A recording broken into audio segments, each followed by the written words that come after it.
liberty, and justice for all.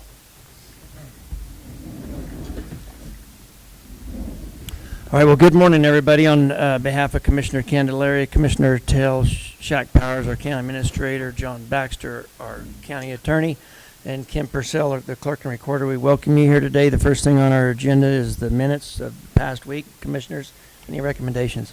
Yes, I would like to move that the proceedings of the Board of County Commissioners for Montezuma County for our October 6th meeting be approved as presented. Second.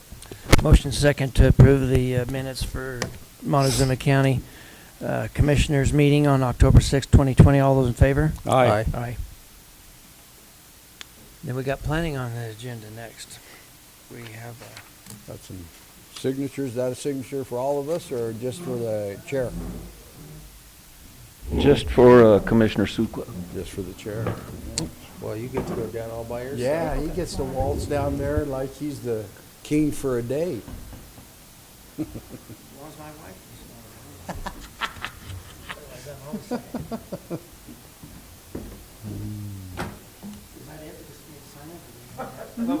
You just need to sign it, but then I got another question for Attorney Baxter concerning Road 42 waterline project. If you got any update on that, John, or have you talked to Bud Smith, their attorney? I have not talked to Mr. Smith. I reached out to him, I want to say twice, and I don't believe I've ever heard back. Okay. Were they inquiring? I don't remember the woman's name. Laura Reich. I have not heard from her again, but I did have a call yesterday from Tom Burris, and there's another part of this that's come up.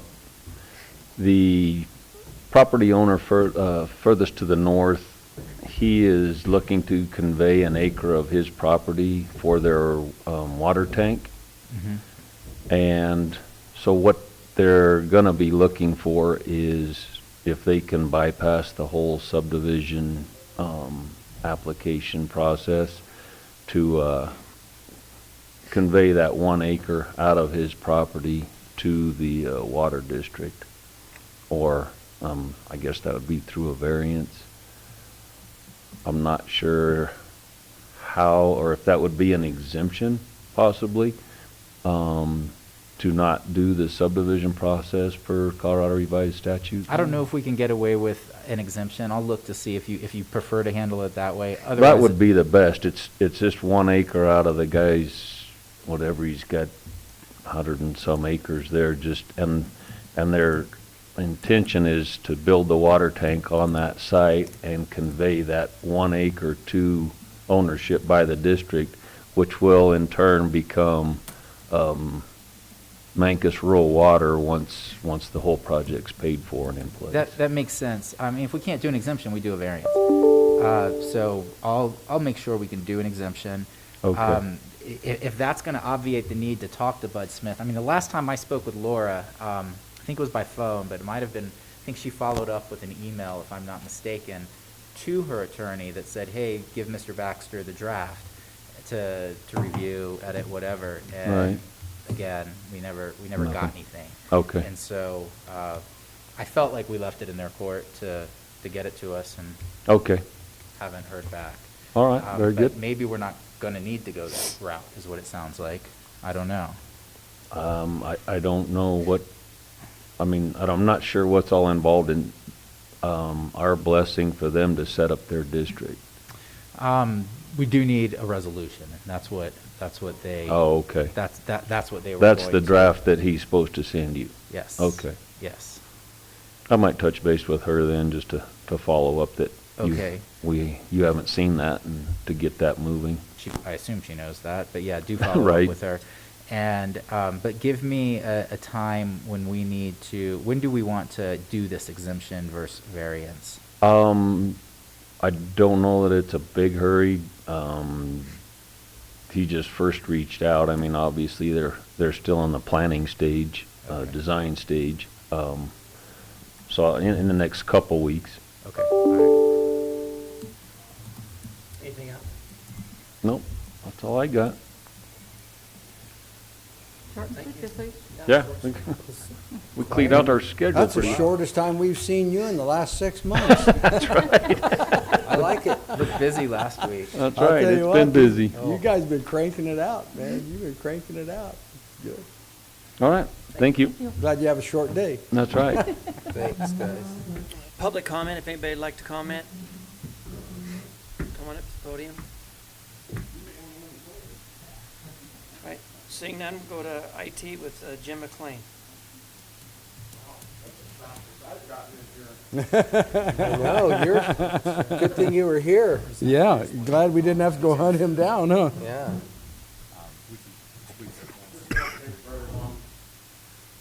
Actually, the first thing I'd like to do is just kind of show you guys the new website, if you want to see it real quick. Sure. Can you click on I it, looked at open it it up? last night. And Did- tried to I looked at it this morning. Yeah, navigate you, around. it's clean. I mean, yeah, it's. There it is. I mean, it is so different, but it is so much easier to get around. And then we put the Facebook feed, that's where that is on the left, well, yeah, on your right, my left. Yeah, that's the Facebook feed. So it pulls everything that goes on Facebook, it just feeds it there. Oh, so automatically. Yeah. So everything that Everything they pops up post there, on it's gonna- Facebook. It's gonna stay Yeah, live. correct.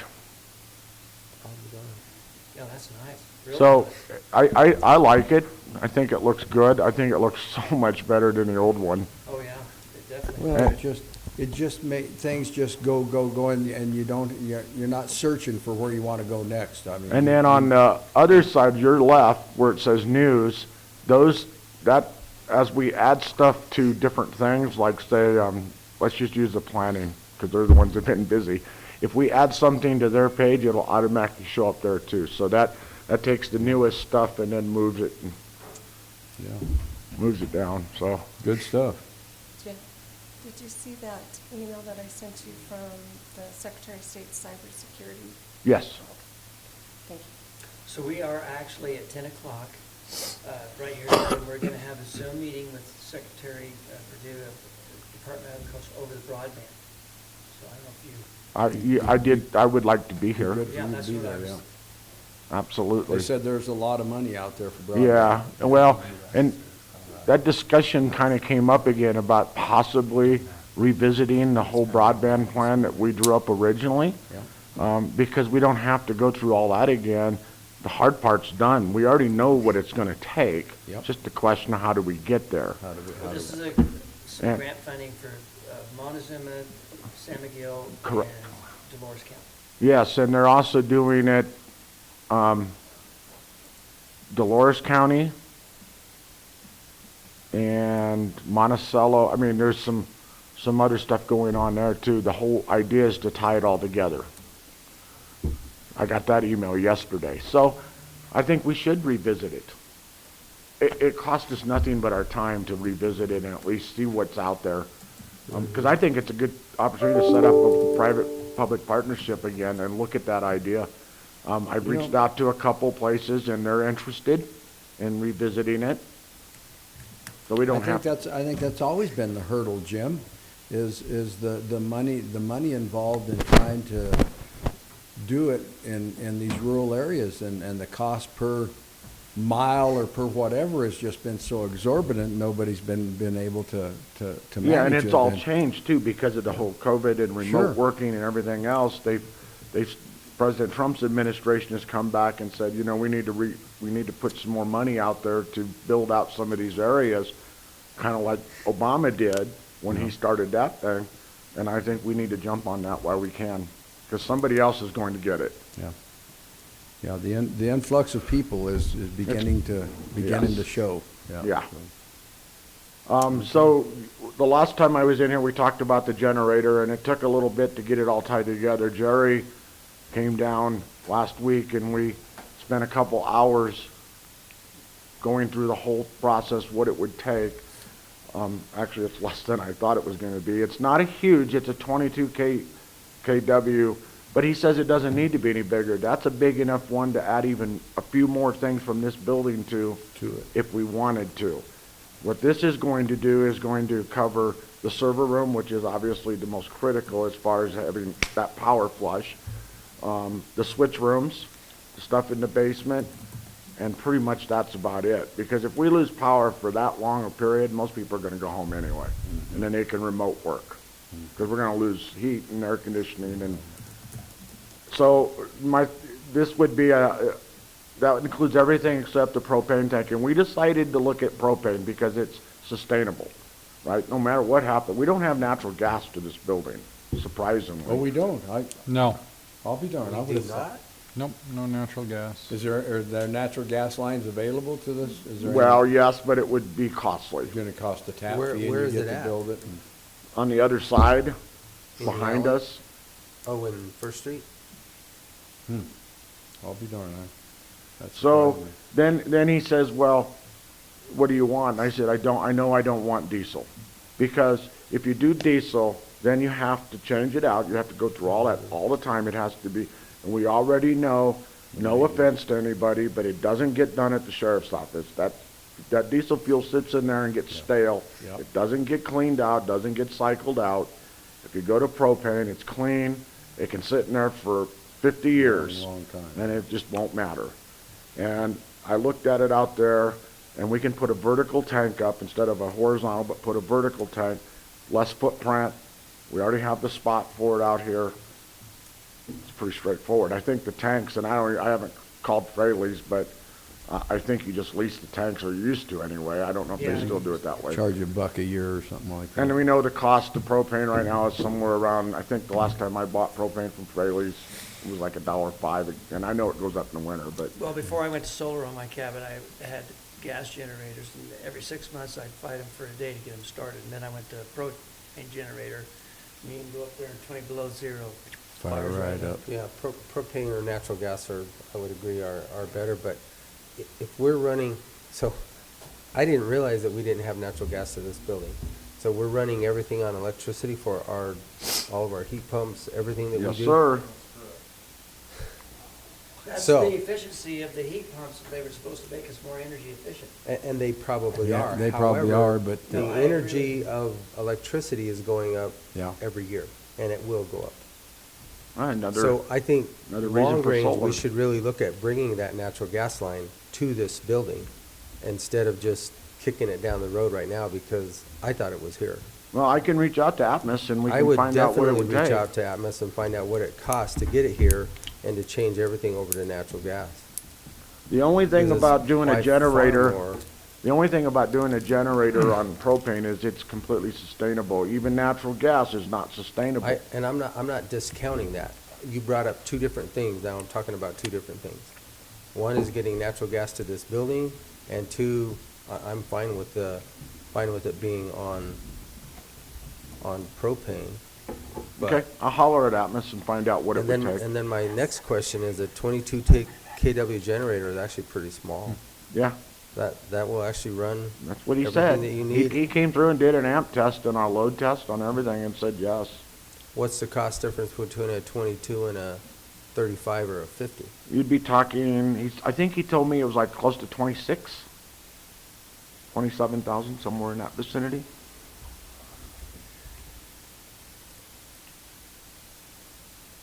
That's quite a bit of difference for something. Yeah, that doesn't sound right, but I'd actually like to know for sure. Okay. What, because a 50 kW. What'd he tell me? I think it goes from 22 to 30, I think they're 35s and then the 35, I 50s. think, and then 40 from there. Oh, maybe.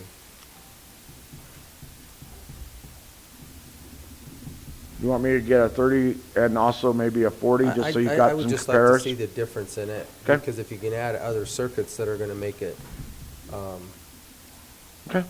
Well, how much more did he think he could add to this 22? Well, that was a question, and he, there's no way you could, on this 22, you could add like the heating and air conditioning. No, It just and would we're not happen. We're not talking about that. We're But you talking could about- add lights and stuff, but you, keep in mind too, that when we're talking about running the power for this off the transfer switch, if you, depending upon what we want to do, everything has to have a new power line run to it, right off the transfer switch, new breakers, yada, yada. And so every time we add something, that's gonna It's gonna add to the cost of what it's gonna take to bring that line to wherever we wanna run it to. So I don't disagree with that, but, and that was, we Just a had that question. conversation, and Question is basically, If because we're that is a gonna, small generator. if we're gonna bill this to the CARES Act, we need to make a decision and get it ordered pretty soon, because we gotta spend that money by December 30th. Can you have it to us next week? I can, yeah, I can absolutely have it to you by next week. Okay. Then I'm good with that. I might even be able to have it to you by this afternoon if you're That's still around. perfect. That's As soon even as I leave better. here, I'll call him. And then we can make a decision this afternoon. Sounds good. It's just a question, a 22 KW is pretty small. But they've got it designed just for that, just Sure. for the thing. The Right. essential things that Jim laid out to him that he wanted out of his electronic system to keep it live and going. To keep it yeah. live to where we never lose. In other words, our facilities are gonna be functioning all the time, no That is matter what correct. happens. Which But is, this Well- building won't be functioning, this building won't be No. functioning. yeah. no, Yeah, but the that- critical services will be, and so that Right. was part of the way my narrative was written when it came to the VXRL too, right? Right. Which is if we have to go back to full-on remote working again, we need to make sure that everything is up and ready to go at all times, especially if you look at a situation like the health department and the communications that go on. They do all their communications by email, plus they have to have the documents. Well, Yeah. if the system goes down, They're that's They're out it. of- There is no communication. Right. Yeah. So it's really put us into a situation where it has to be up. And because the health department relies on it to be able to do their contact tracing, that's why if you approve this in the VXRO, we actually could bill it to the CARES Act and I get think by that's with it. a smart direction, Shaq. I think that's absolutely a perfect alignment with that CARES Act money. And So I the think- VX rail portion of that, Jim, why don't you go into that and go over the cost on the VX rail? So the VXRL was just a little over 300,000 total, which is the one we discussed last time I was in here. I think it was 306,000. And that would, what that does, and I went over it, by the way, just before I get into that. One discussion was, because it's gonna be a replicated system off of what we already have. So if one system goes down, the other one kicks in, right? I went over and I spoke to farmers because we're on Farmers Network now. And I worked out a deal with Terry that I can put the secondary one in their building, which means it's in a different location, different building, still tied to our network. Yeah. So then if we lose power or something happens, You're it goes set up- down. you're already set up That one there. just kicks in, so That's smart. that way, that's the best way to do anything, right? Never have them in the same location. Sure, you have your off-site and you have your on-site, and that. And I that's would smart. move our secondary back up And they're over there, good, too. and their farmers are good with that. He's gonna give me the rack space for it. So it is a backup for the health department, and I think that's how we go for it. The city did something similar, but not as expensive, and they don't even have a health Well, department. actually, I went back and looked, and it was more expensive. It was more I expensive. talked to Rachel, too. It was 450,000. And this is part of that preparation for that 30 months, so we can't lose that. I mean, it's not, No. it's a whole different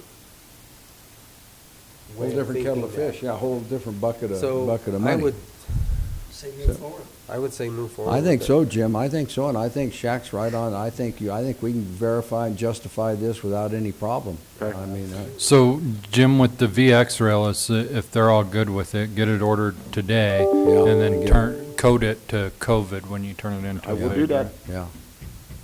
That's fantastic. I like that off-site. I think that's great with farmers allowing you to have that off-site board. That's, And will we That's have a perfect. contract with farmers stating that it's there and it's, because Yeah, I mean, I'll have another to come up with situation. something, right? some kind of an agreement, Because I have to have access to their building, too. Right. I have to be able to Right. get in there at 3 o'clock in the morning if it goes down, right? Right.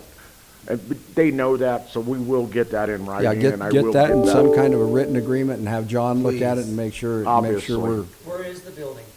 On Market. right up there on Market, just right Right behind behind the Basin KSJD. Industrial Bank, or KSJD. KSJD. Yeah, Right I behind like it. Basin It's Industrial Bank actually better. attached to it, sort of. Oh, yeah, They're they're hooked up, yeah.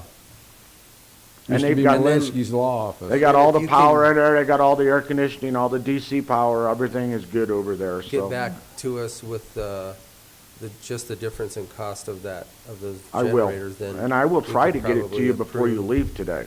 Approve everything That'd be this good. afternoon. That'd be good. What else do we have? That's all I have. All right. Any other additional questions? Thank you, Jim. How's, Appreciate it. one other thing, how's our rooftop with the landfill, the fairgrounds? Are we all hooked up, running and going? Everything's good? 500 meg to each one, Attaboy.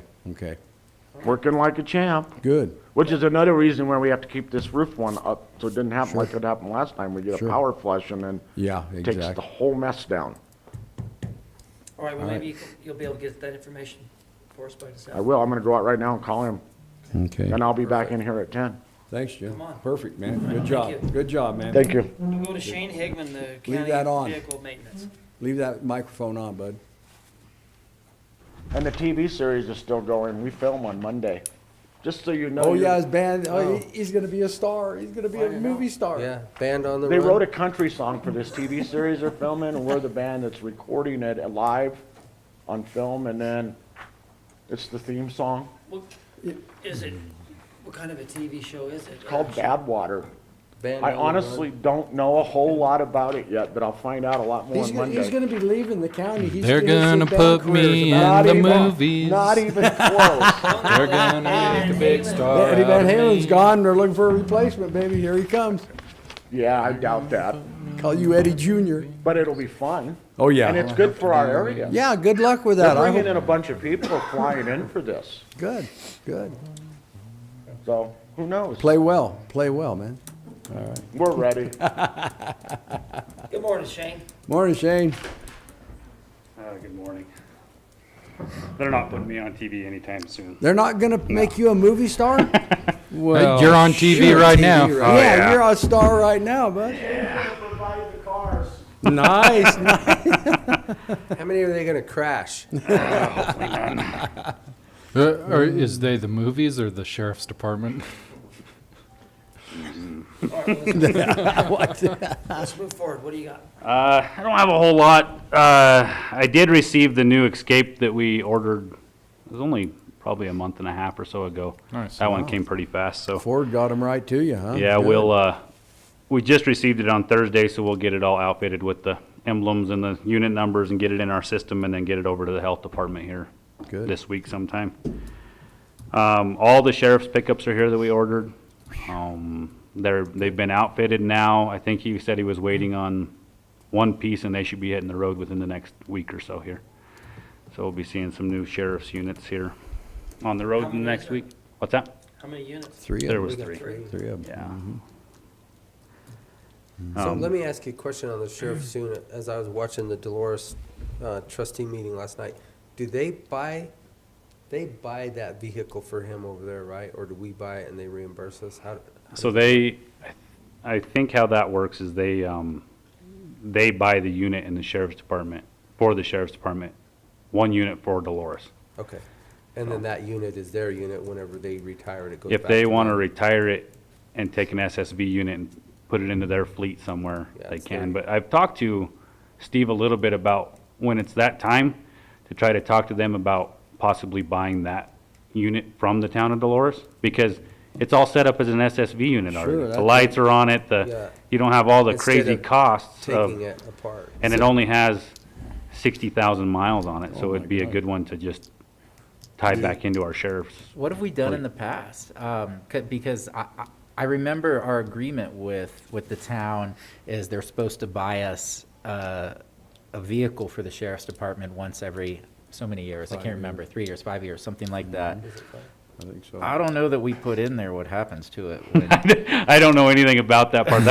That's all. From listening to this meeting last night, it sounds like they gain think they get it possession of back. because it's theirs, Okay. but that's probably not a bad idea, instead of tearing it apart to give it to a streets Well, department. these SSV units are kind of a odd breed anyway, because they don't have center consoles. They don't have rear door panels. They don't have a lot of things that make it a usable vehicle. So even these SSV units that we get and we give to IT or any of that, we have to buy door panels. and all the stuff to make them an actual usable unit for I'll a be different darned. department. So I can't imagine that Dolores would be real upset about it if we were offered to. Well, and they may like that cash then to put into the next unit that's coming their way. But we do need to look at Yeah, what the agreement we have. Yeah, That's I- between Steve and the town of Dolores, yeah. so that's Yeah, something. I'd ask Steve to generate that document for you so you can look at it, Shane, and see exactly what the terms are. And then maybe we want to make an adjustment or make some changes in it with Dolores, so. Yeah, and they have that agreement with a couple, they have a detention unit that's from the casino down here, and the casino pays for it. And they have that same agreement with them. They buy Right. one every 5 years, I Right, think. They right. buy a new Tahoe. Almost the same as. But then what they Dolores- turn it back to them, and they use it as a security unit or Yeah. whatever there at the casino. Yeah. So there is that. But I don't know a lot about those. That's kind of a deal between Steve and Steve the and sheriff's tribe. department and Dolores and the sheriff's department and the casino. So, Be good to get those documents from him, see what kind of a written agreement they have with him. Yeah. That'd be good for us to take. and a is look that at. something you would have, or is that? I probably have the draft, not the final, but yes, I can dig it up. Okay. That might be, just be good to know what our agreement is, I guess. Absolutely, absolutely. In your planning for next year, Shane, in the discussion of the capital budget thus far, the commissioners sound like they're gonna leave 300,000 for vehicle replacement. Okay. So you can just keep on with the plan that you're doing. Okay. And they also talked about, since we don't hardly ever use the Suburban except for one trip a year and to go to lunch, when Rob's vehicle goes to Leslie, swapping the Suburban out with the old SO vehicle that's there, and we'll just use that to go to lunch. Okay. And they also have a Chevy Trailblazer over at the health department too. The SO unit, I might have to find something else for the IT department then, because my plan was to switch that SO unit to take over they have one more expedition at the IT that has almost 200,000 Time to miles get on it. rid of. Has 198,000 miles on it. So the plan for that old SO unit from Leslie was gonna go to, Well, we Jim. could, if they clean up the IT vehicle, we could, continue with that plan. Just Definitely, give yeah. them the SO and give us the IT vehicle. Really, all we ever do is go to lunch with it. Yeah, yeah. Yeah, because So- we can rent a vehicle when we go to, We go on. and out of town. there's and still in. the Equinox too, Yeah. but I don't Yeah, know if there's makes enough good use to room in have the this Equinox, vehicle but in service. the Equinox is a better unit to go out of town with anyways. It gets better mileage and I like that vehicle. so, and that's what we brought the Equinox back over here just because of that reason. You can fit more people in the Equinox and go in the wintertime to Denver or wherever. If COVID ever goes away, maybe we'll have to travel again. I don't know. Therein lies the mystery, huh? Yeah. Well, we do- let me ask you this. If it never goes away, you think we'll have to travel again anyways? Like, No. at some point, They'll life will figure out how to happen. do Zoom meetings right, forever and but yeah, we'll cross that bridge when we, I don't know when Rob's is supposed to be here, probably within the next month or two. Perfect. And then, I'm gonna switch some things around over at the road department too, so. But there's no reason she can't start utilizing this now, right? No, we could take that over there anytime if we could, Because she was short. if GIS could print us a map to get to the assessor's office from here, we can get it done. So we're gonna gonna replace the Trailblazer with the Suburban then? Is that the plan there? I don't know what she wants to get rid of. Well, she wants to have 3 total. Yeah, she wants 3 So instead of 2. She- inherit one from the pickup from Rob. Okay. And then give them the Suburban, and then juggle whatever you have to do to put something here in the Suburban. And Just add one. get with Leslie, Add one to their fleet. yeah. Yep. Okay. So they'll have 3. That way each appraiser can go individual directions and they're all mobile. Okay, because I just hadn't added any, she had mentioned it, but I hadn't added any because I Yeah. hadn't heard. Well, the last time she left here, the commissioners told her, go make us some money, so. I don't know what that's supposed to She mean. says, I need more Yeah, vehicles to she's- go make you money. But she can't go out and assess properties, so we'll give her the tools to Okay. make us some money. We'll figure out how to get that Just, swapped yeah, around. get with her. That vehicle's available for her.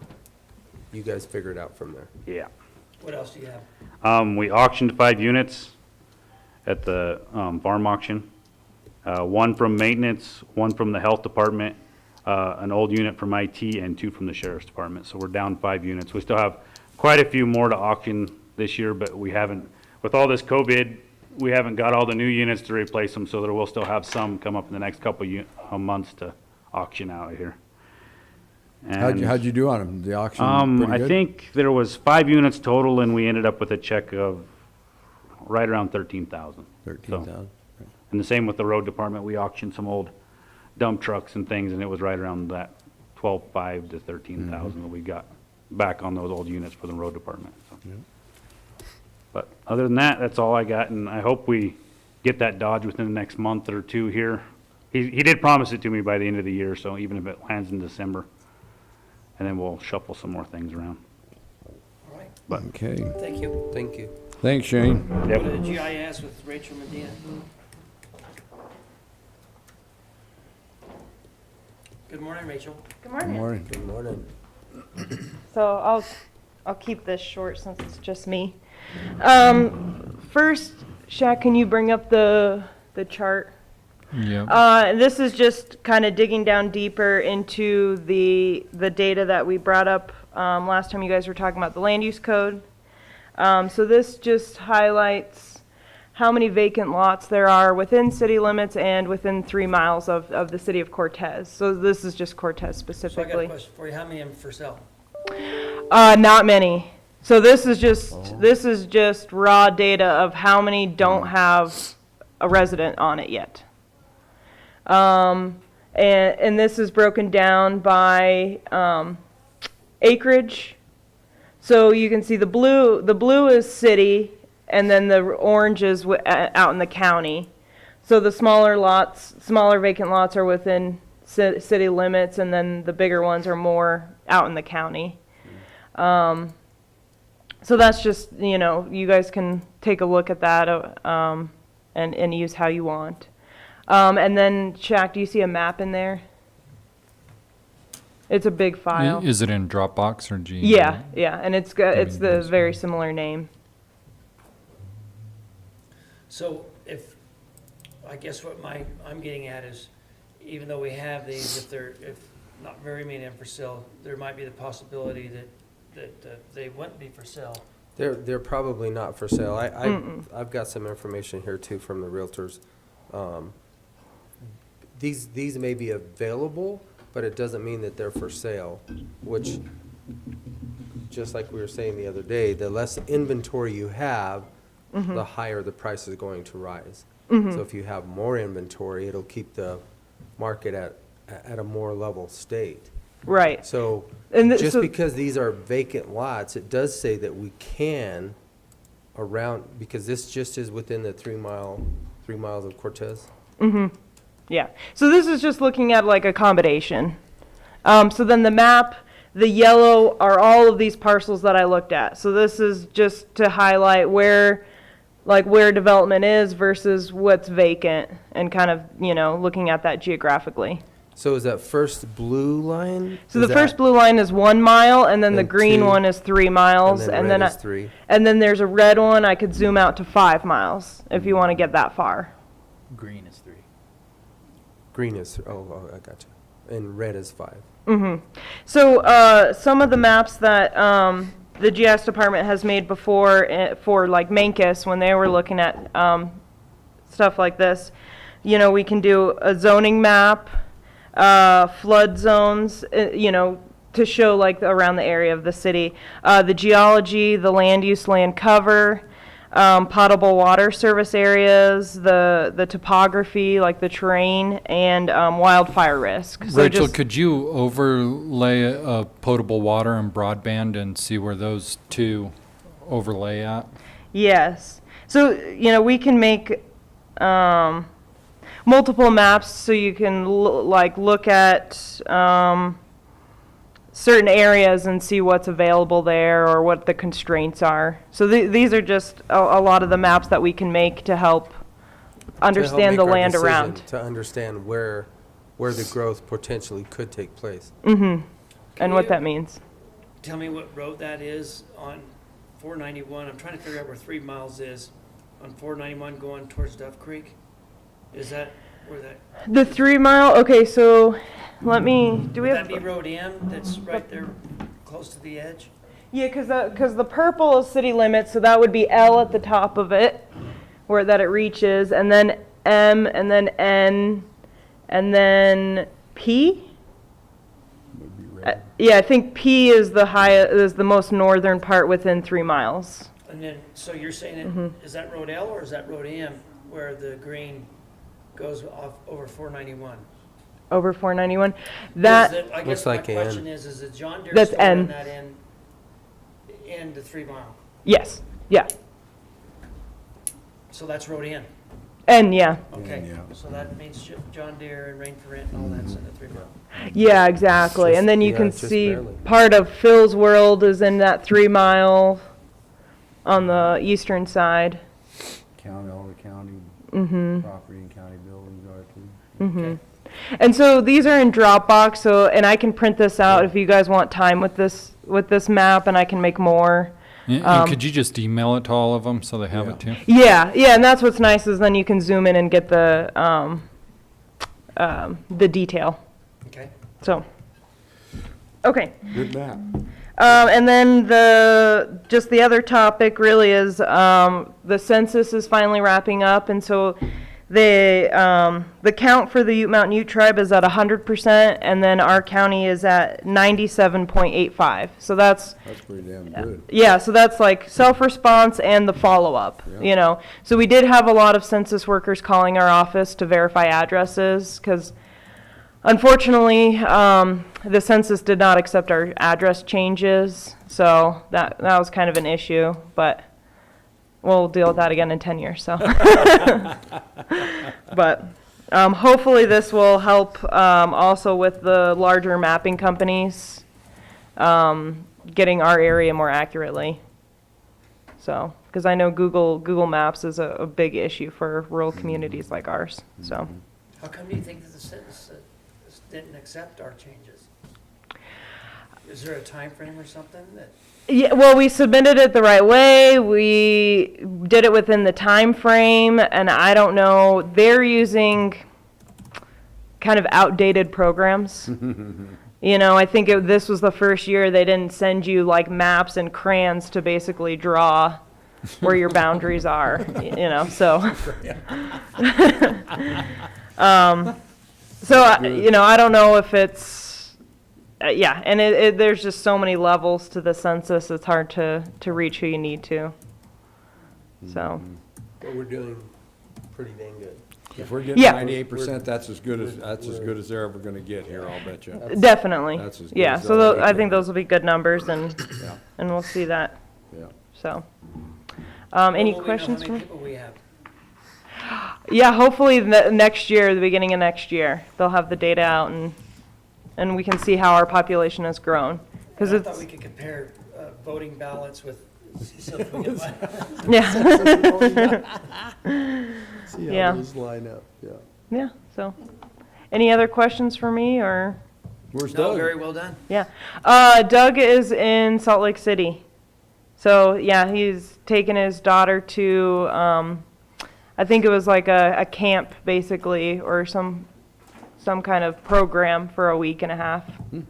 So, Okay. so it's always really busy when he's gone, of course. Sure, absolutely, that's when it all happens, huh? Yep. Well, Yeah, thank you, guys. Thank you, Rachel. Thanks, Thank you, Rachel. Next, we have Region 9 Mesabird Country. We have Laura Marciano and Kelly Kirkpatrick going to give us a presentation about a relocation campaign in Montezuma County. That's as far as the commissioners know about it. Good morning. Good I feel morning. like you guys can't get rid of me. I've been, Yeah, you're pretty, Well, getting pretty regular here, Laura. That's good. There are houses over here to purchase, Yes, there are.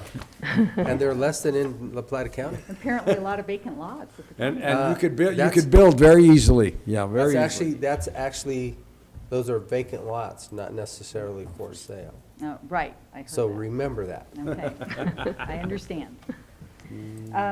Well, I guess I'll start, if that's all right. I know Yeah, you go guys ahead. have a Zoom, but again, I want to thank you guys for your commitment with all the work you've been doing for businesses, existing businesses, new businesses.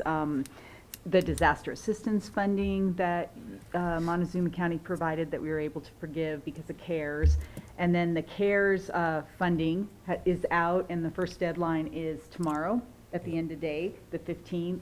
And then we will be looking at that first round next week.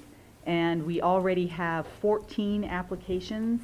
But Mancus, for example, they did their first round last week. They had 17, and 10 of them came in, that last day. So I'm sure the county won't be any different. Yeah. But today we have a really unique opportunity with COVID on attracting remote workers. That's kind of low-hanging fruit and a priority that we wanted to talk with you about.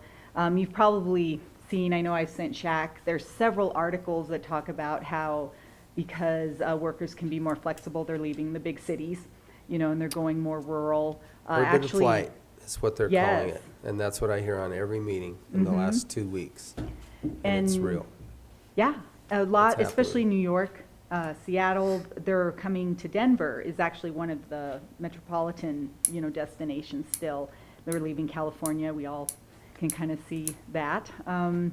So basically, with COVID, the companies are keeping their workers, but they're allowing them to live, wherever they want. They're not expecting them to come back, especially tech companies, to a physical office as long as they have accessibility, an airport. And so we're working on several initiatives with a variety of partners, including Mesa Verde Country. And there's 3 components that we're working on.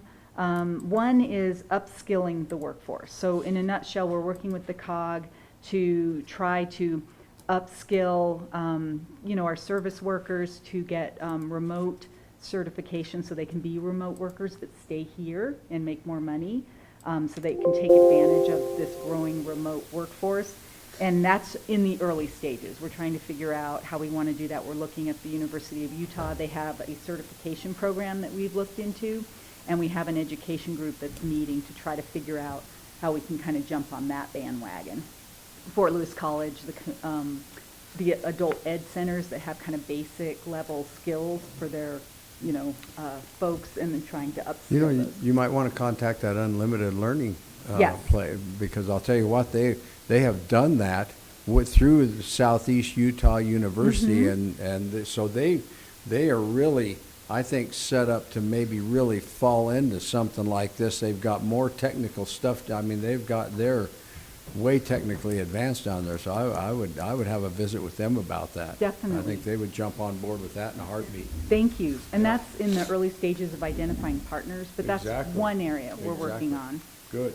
The second is called kind of boomeranging, and it's an economic development term for trying to bring our youth that left for education and other opportunities Bring 'em back. back. And with remote work, there's more opportunity for our youth that's, in the Front Range that went away to college to bring them back into the community. So that's that second effort. And we're looking at if they can come back as a remote worker. Most 2-income households are hybrid. One works physically in the community and one's a remote worker. And that's where you see the most success. So you're also creating a higher skilled workforce coming back, not just the remote worker that has the flexibility. So that's the second thing we're working on. But today we wanted to talk about the third piece, because that's where the request to the commissioners comes in. And that's basically taking that low-hanging fruit of converting our visitors to residents. Because we already are a tourist destination, and those who visited are more likely willing to move here because they've already been here, they've already seen what assets we have to offer. And the majority of our assets that they come to visit are in the county and not individual communities. So I was going to turn it over to Kelly, because the economic development team that the county's been working with, as well as myself, we actually talked to Kelly about how could we take our current tourism advertising that we're doing and tweak it to a recruitment of remote workers, because we already have the foundation established. And so the idea is a county campaign to get people to the county, because, if we can get folks that are looking and they're remote and they're flexible and they've been here to the county, that we found that that's already been successful in other rural areas. And so we wanted to kind of jump on that while the going's hot, so to speak. Let me catch up to that. So you're thinking of taking Mesa Verde Country, part of their advertising budget, their tourist promotion budget, and putting it into this type of a program for recruitment and that sort of stuff? We're or- asking for an additional request. Yeah. But coming from their, basically from their lodging tax monies, that's where that would come from, is from their lodging tax monies? No. we're They're, asking for they're an gonna be asking for an agency contribution. Yeah. Because what they already have with their lodger's tax is already for tourism recruitment. Right. And we want to add to that because we already have everything in place to do a remote worker relocation recruitment and build off of those networks. And I can turn it over to, have sufficient broadband to do their job. Well, I think that's part of what Jim was just saying earlier. If this meeting is coming up, if we look at that, and he has already put together those costs, specifically around these denser areas, I think that we're going to be able to expand into those, which is in the county. So then we are going to change visitors into residents, and that's what we look at are the residents, not necessarily the sales tax. Right. The only thing that I see on here is basically you've done a SWOT analysis, and I see the strengths, weaknesses, assets, or opportunities, but I don't see the threats. So what really are you guys foreseeing as threats on the SWOT? for remote worker recruitment, I would say the neighboring communities. You know, obviously, if folks want to come to the area, you know, without specific promotion of Montezuma, where are they going to go? You know, and it may end up being La Plata, it may end up being Archuleta, depending on the assets. Just the competition. Everybody is trying. Just a question about some through this, and I'll let you go ahead and talk to me with more specific telling them, because I do see that, which is basically a SWOT analysis. I don't see the threats at all. And it was more just a summary of the things I think we need to work on. Not, yeah, it's definitely not comprehensive. But yes, the ask really is for the county. We were afraid, and we did talk a lot about it. You know, if we start, say Mancos puts in, you know, 5,000 and Cortez puts in 5,000, then all of a sudden they have control of the campaign, which we were, you know, when you're just looking at your initial outreach, we wanted it to be broad-based, and then they can do their own individual recruitment or build off of the foundation, but we don't want them creating a campaign for Mancos, or if that makes sense, you know, when you just look at your marketing initially. And I'm sorry, I'll let Kelly talk. No, you're doing a good job. You know, when we initially met, some of the questions that you're asking are things that I asked as well. You know, who benefits overall? Well, as a tourism office, we look at the county as a whole with assets. I think when visitors come, they don't care how many miles to the next town. They don't care how far they have to drive when they're on vacation. They look at a destination as a whole of does it tick off the boxes to give me a great experience. They're looking for lodging. They're looking for attractions, things to see and do. They're looking for experiences. They're looking for restaurants. And so that's why we felt like we couldn't blend this into the efforts that we're already doing to reach visitors. It really kind of needed to be a separate component because we're looking at those same assets to attract people, but we are competing with other communities who are trying to reach relocated workers just as hard as we are. We know people are moving out of the metro area. They're looking for a community that they can raise their families in. And we have 3 communities within Montezuma County that appeal to different personalities. And so we felt that to market this as an entire community and then let them choose which city perhaps that they felt comfortable in moving and putting their kids in school was really up to them. So we didn't want to compartmentalize, I think, within the city.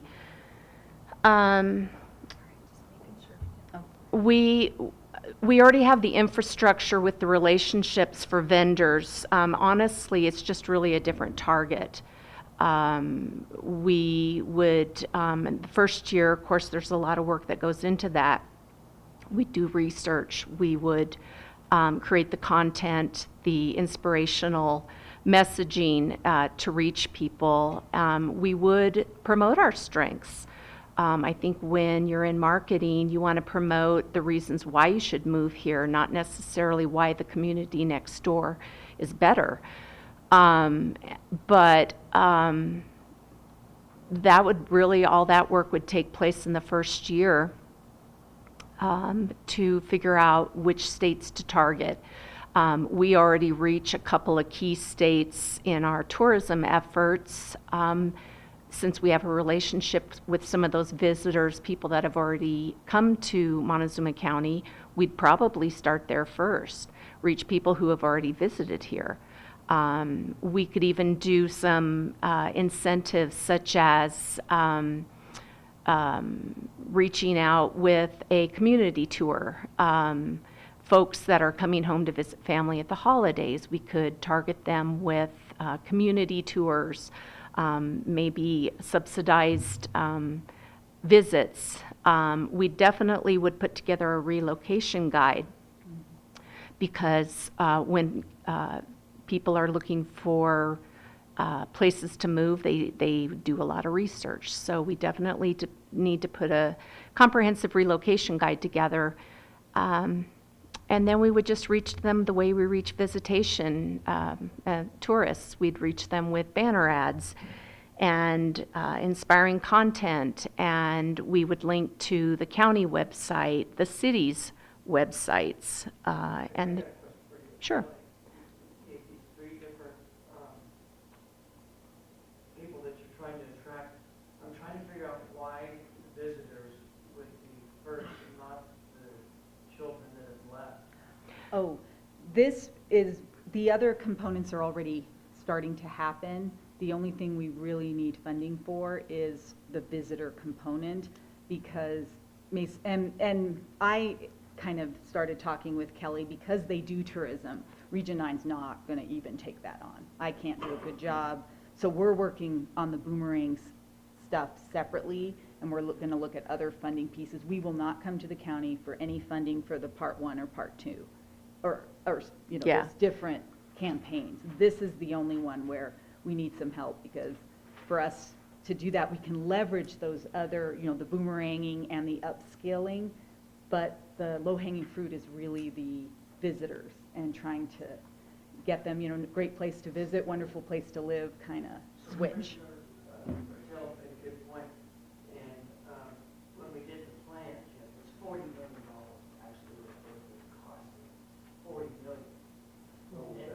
Broadband, that was broadband every Wi-Fi. Yeah. That was the whole. And so, you know, if, I gotta be honest, I don't see a shortage of visitors coming or buying places here, because I'm married to a realtor, and that's exactly who's really here. I see a shortage of teachers. Mhm. I see a shortage of electricians, I see a shortage of plumbers, and those people actually go out and I would rather go after those groups than I would these people that, first of all, we don't have the broadband capability for some of these people. I know that the Osprey, the owner of Osprey needed Yeah. so much, and you said 40, so I think, well, you said 50, it's 40. Well, actually, Jim would know. What is the new plan? It was supposed to be with So the it's less phone remote net. workers Is, and more, Jim, the. but it still could be visitors. I'm sorry. We could do demographics on visitors and figure out how many teachers. What is the, so right now, PhoneNet's supposed to be the highest, is that correct, on broadband service? Coming off the I don't tower? see it Is as being 40? an either or. Off of our tower here, It's No, not two big only towers for visitors. I mean, for anybody to purchase, what's your, out in the county, what is the largest number of megs you can purchase if you wanted to do remote, or run a remote, business out of your home? 40 would be pushing it, 40 would be the max top end of it. And I guess one thing to clarify, we're doing it kind of as remote worker, but the tourism visitor recruitment doesn't have to be for remote workers Yeah, per I- se. it's making visitors residents. Yeah, in fact, in here, we identified reaching out to people who want to move here and become, be a teacher, be an electrician, move their business here. Maybe they would even start a business. So I don't mean to say that we would only go after people who would work out of their home on their computer. It's a broader scope. We are just looking at some of the channels we already have in place that we're reaching visitors. How do we market to them to say, hey, Montezuma County is a great place to move because you hate the city and COVID has changed the lifestyle desires to a small town where you're safe and you can raise your family. So I don't mean to specifically sound like we'd only go after gig workers or that sort of thing, honestly. Our demographics would be age groups, lifestyle, families, educated, that, people looking for a conservative lifestyle. The only one question I would have, are you going to be able to have a tracking system? Absolutely. Yeah. Yeah, ROI, absolutely. how many families? We could report quarterly, annually, we could send you email reports, but yeah, absolutely. Analyzing, measuring is what we do already, and we would do it for this component as well. That would be important for me if we choose to contribute money. And we would share those analytics with all the other partners that we work with on this, so. And once we have a basic, then we can focus in more because we'll start seeing, what's successful and what isn't as well. This is kind of the first step. But totally your call. It was just a way that it seemed to leverage all these other pieces that we're starting to work on.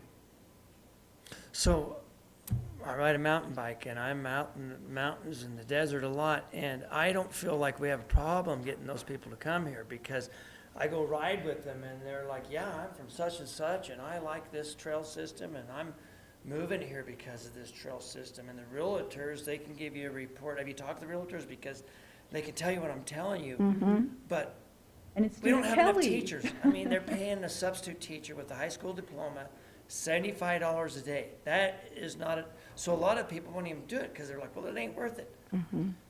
That is the people that we need. And that direct recruitment. I know you said, well, that's the Yeah. school's job, but, Well, no. well, I mean, we'd have to if the figure school out- doesn't recruit them, then they don't need all those administrators there. That's what the job of that big administration is at the school, is to recruit the teachers. So if there's a shortage, then We've never really focused on, Industries.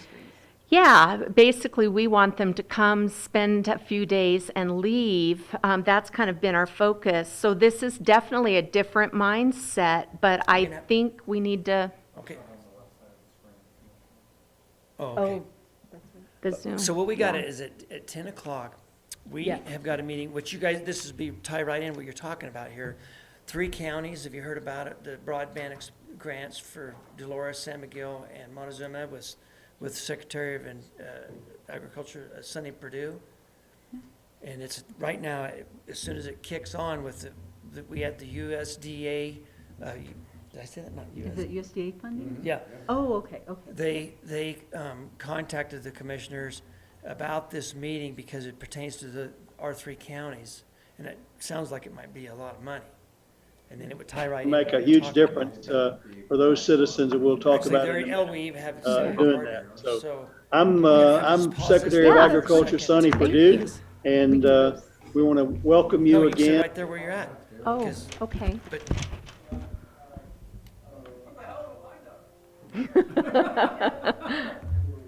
can you, are we on? Where's the camera? Are they looking at you guys? Sorry, Corey, we are going to pass through here. Sorry, when the internet went down a minute ago, we lost the room I was on. waiting 5 minutes ago.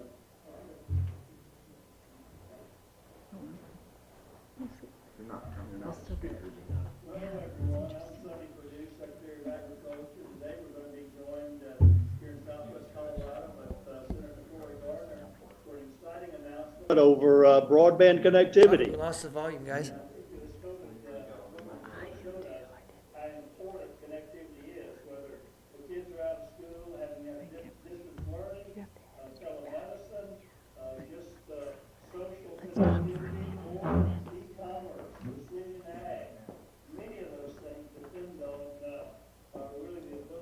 connect with each other through data. And it's, Senator, it's not like a luxury any longer. It's a necessity in today. And I think certainly we learned that as our kids had to go home from school. And we know many of them, certainly in rural parts of America, certainly Colorado as well, didn't have that kind of connectivity, and they were at a disadvantage. And we don't want to see that happen. So the award today to Emory Telecom is going to literally change people's lives. And this is a connectivity of fiber to the home that Chad Roop is going to tell us more about in a few minutes. But it is transformative as far as the ability to do business and to work from home. It enables, Senator, economic development there, because there are jobs where many people would love to work in your beautiful state or live in your beautiful state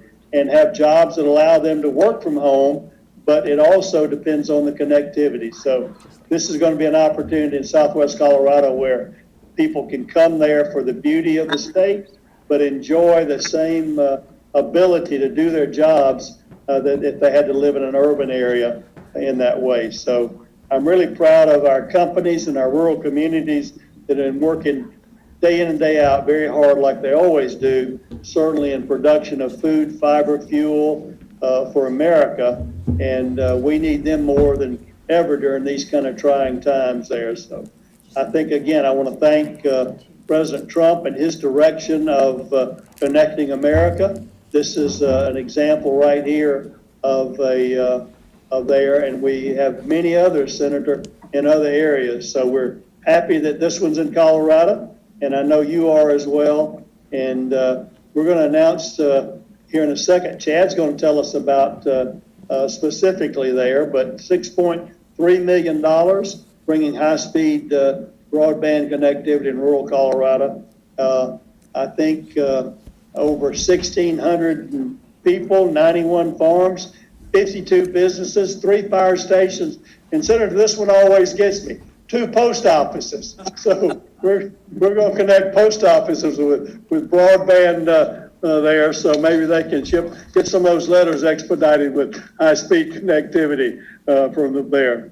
But Senator, thank you for joining us, and I want to just thank you for your advocacy for this in the United States Senate. You've been a strong advocate for broadband and many things that affect Colorado. Certainly our natural forests there and many other issues that we have. I can't go today without, again, we're continuing to learn all the harvest from this great American Outdoors Act that you and Senator Daines were responsible for.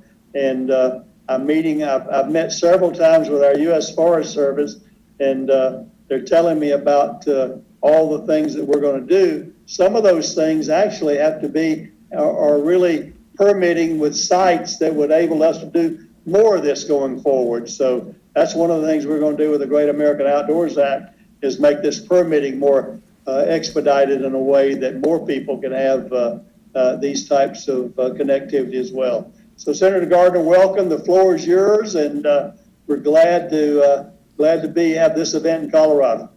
Well, thank you, Mr. Secretary. Thank you for your great support of Colorado, our nation's rural areas, and your leadership at USDA. And thank you to the administration for this incredible grant to connect the people of Colorado. And thank you, Administrator Roop, for your support as well and your oversight and implementation of this important program. I was proud to support Reconnect in the 2018 Farm Bill and the funding that goes along with that to make sure that we can continue to bring people together across our state and our country. So thank you very much for the chance to do it. And to Jared and Emory, congratulations to you on the receipt of this very important grant. You know, I live in a little tiny town just above my finger in northeastern Colorado, and this grant, of course, is just going to go about right there in southwestern Colorado. And if you think about our 2 areas, I live out in the eastern plains. It looks exactly like it does in southwestern Colorado, except for the mountains and the trees and the water and the people. Other than that, it looks exactly the same. But our challenge is very, very, very similar. You know, in my hometown, I can find 5 bars anywhere across my hometown. I can find 5 bars on Main Street and up on the highway. I just can't find 5 bars on my cell phone. And so connectivity is incredibly important when it comes to broadband and being able to bring households together, connecting businesses together. Our farms and ranches, it's not just a collection of horsepowers and F-20 farmalls anymore. This is a combination of the highest tech GPS precision agriculture with RFID technology on cattle that are used to set the market, make the market, and take to the market, and everything that goes with it. It really is incredibly important that we have this connectivity. COVID-19 and the pandemic has shown what advantages we can continue to build on from telehealth and telemedicine. It shows what we can do when you're able to work and connect from home. And in an area of Colorado that is truly blessed by the good Lord with some of the most amazing scenery on earth, this is such an opportunity to build economies and to connect our economies. I'm proud to support the Airwaves Act, which legislation that I introduced that would provide additional funding for broadband deployment to unserved and underserved areas. And I'm proud to support the Deploy Act, legislation that I introduced that would advance fund $6 to $7 billion in additional funding for our unserved and underserved areas. But today's focus on that 2018 work, Reconnect with the Farm Bill, truly is important. Stands on its own as we send the $6.3 million to connect 1,000+ people, businesses, post offices, fire departments in Colorado to our new Main Street commerce opportunities that we have. So, Mr. Secretary, I'm grateful for the chance to be with you today. This is so critically important to our economy, to keep us competitive, to make sure that we're not left behind. And I can't thank you, the administrator, and Jared enough for your work. So thank you, Mr. Secretary, and I'll yield back to you. Well, Senator, I noticed that you very skillfully worked farmall in there. I guess once read, always read there. You know the needs in rural Colorado because you serve those customers there, and now you serve those constituencies there. So a great example of really this precision agriculture. There are things that their OEMs, the equipment manufacturers, have on the shelf today, ready to be deployed, that will make our producers more productive.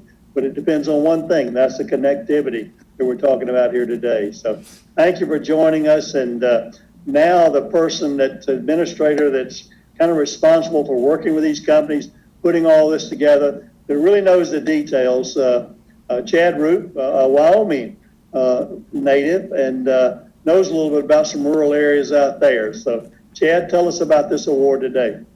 Good morning. Thank you, sir. Definitely close to home with Senator Gardner there, and also in southwestern Colorado. I'm from Douglas, Wyoming, so I'm just up I-25 from you, Senator. And we were talking about the wind a little bit earlier, and that's a very infamous type of scenery that you get with the wind. They talk about the leaning telephone poles, and they don't really set them that way. They just end up that way. So there's very, very beautiful parts of the state and the nation, and the Rocky Mountains are wonderful, along with the northern plains and the western U.S. So definitely glad that we can support you in the effort for this build out in your area and there in southwestern Colorado. Very beautiful, especially this time of year. I'd like to really congratulate Emory Telecommunications on building out the critical infrastructure for the people of Western Colorado. And I'm really pleased that you've embraced providing really this vital utility infrastructure as Secretary of Perdue and President Trump have envisioned. It's something that by partnering with us, you're really providing a whole new generation the opportunity to grow and sustain a rural economy by using fiber to the premises connections. This project is part of the $550 million that was appropriated from Congress. But more importantly, it really delivers results to Colorado's unserved communities at really a critical time. We have been dealing with the pandemic all year, and people are concerned about trying to get their kids back into school. People are looking to really rebuild their businesses. And at the same time, we have people who are at risk, and they really need that telehealth capability. So this type of build out is really critical to allow all of those folks to be able to do what they need to do to really sustain themselves through this time frame and into the future.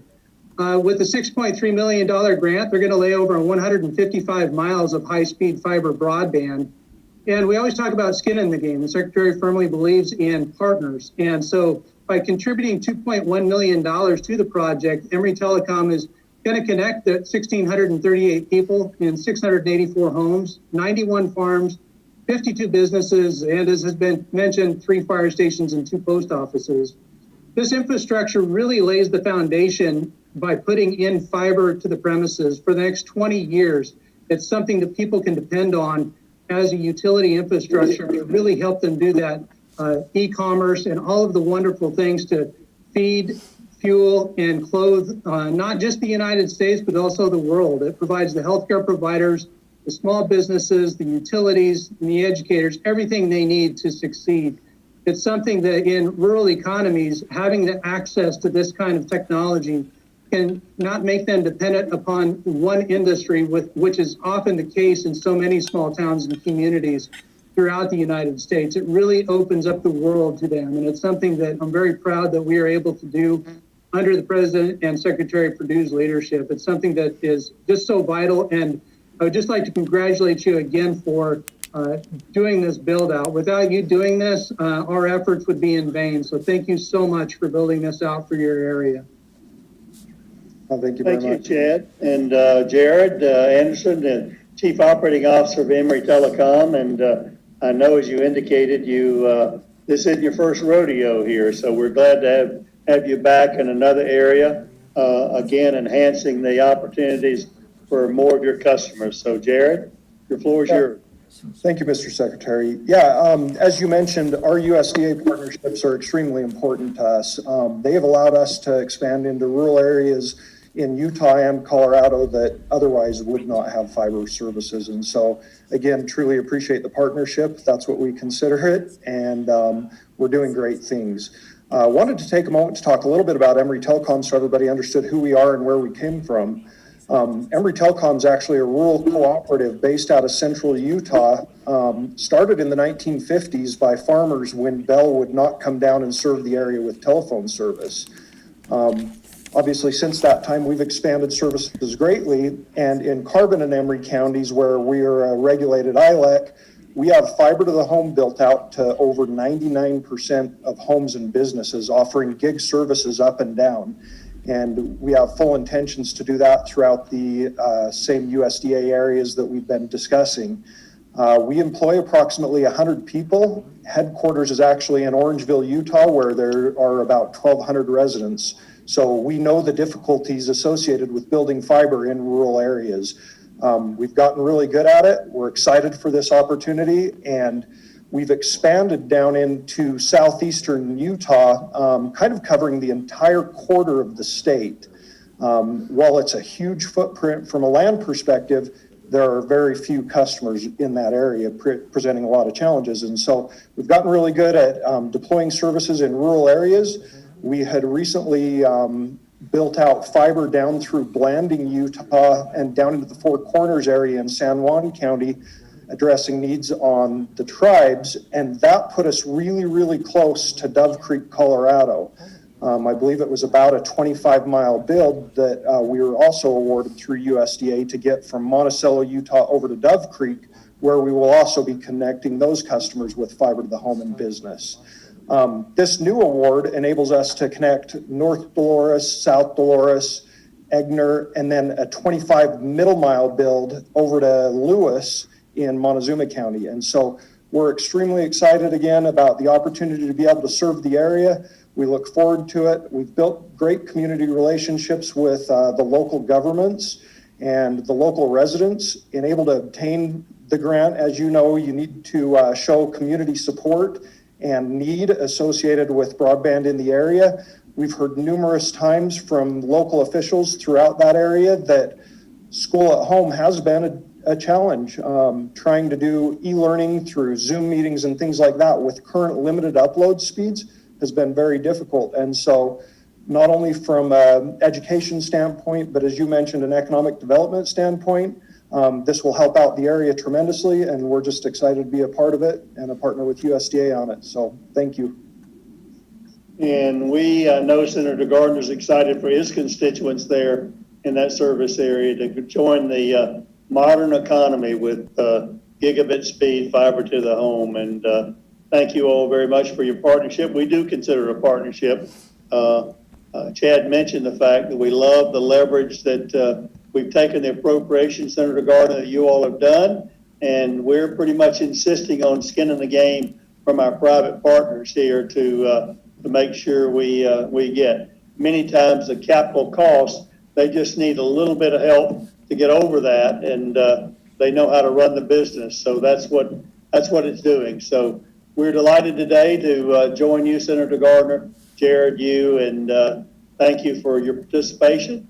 And we will sign off here. Again, I look forward to coming to Southwest Colorado and enjoying some of that high-speed broadband connectivity. Thank you, Mr. Secretary. Thank you both. Administrator, thank you. Jared, congratulations. Thank you. Thanks, Senator. Bye-bye now.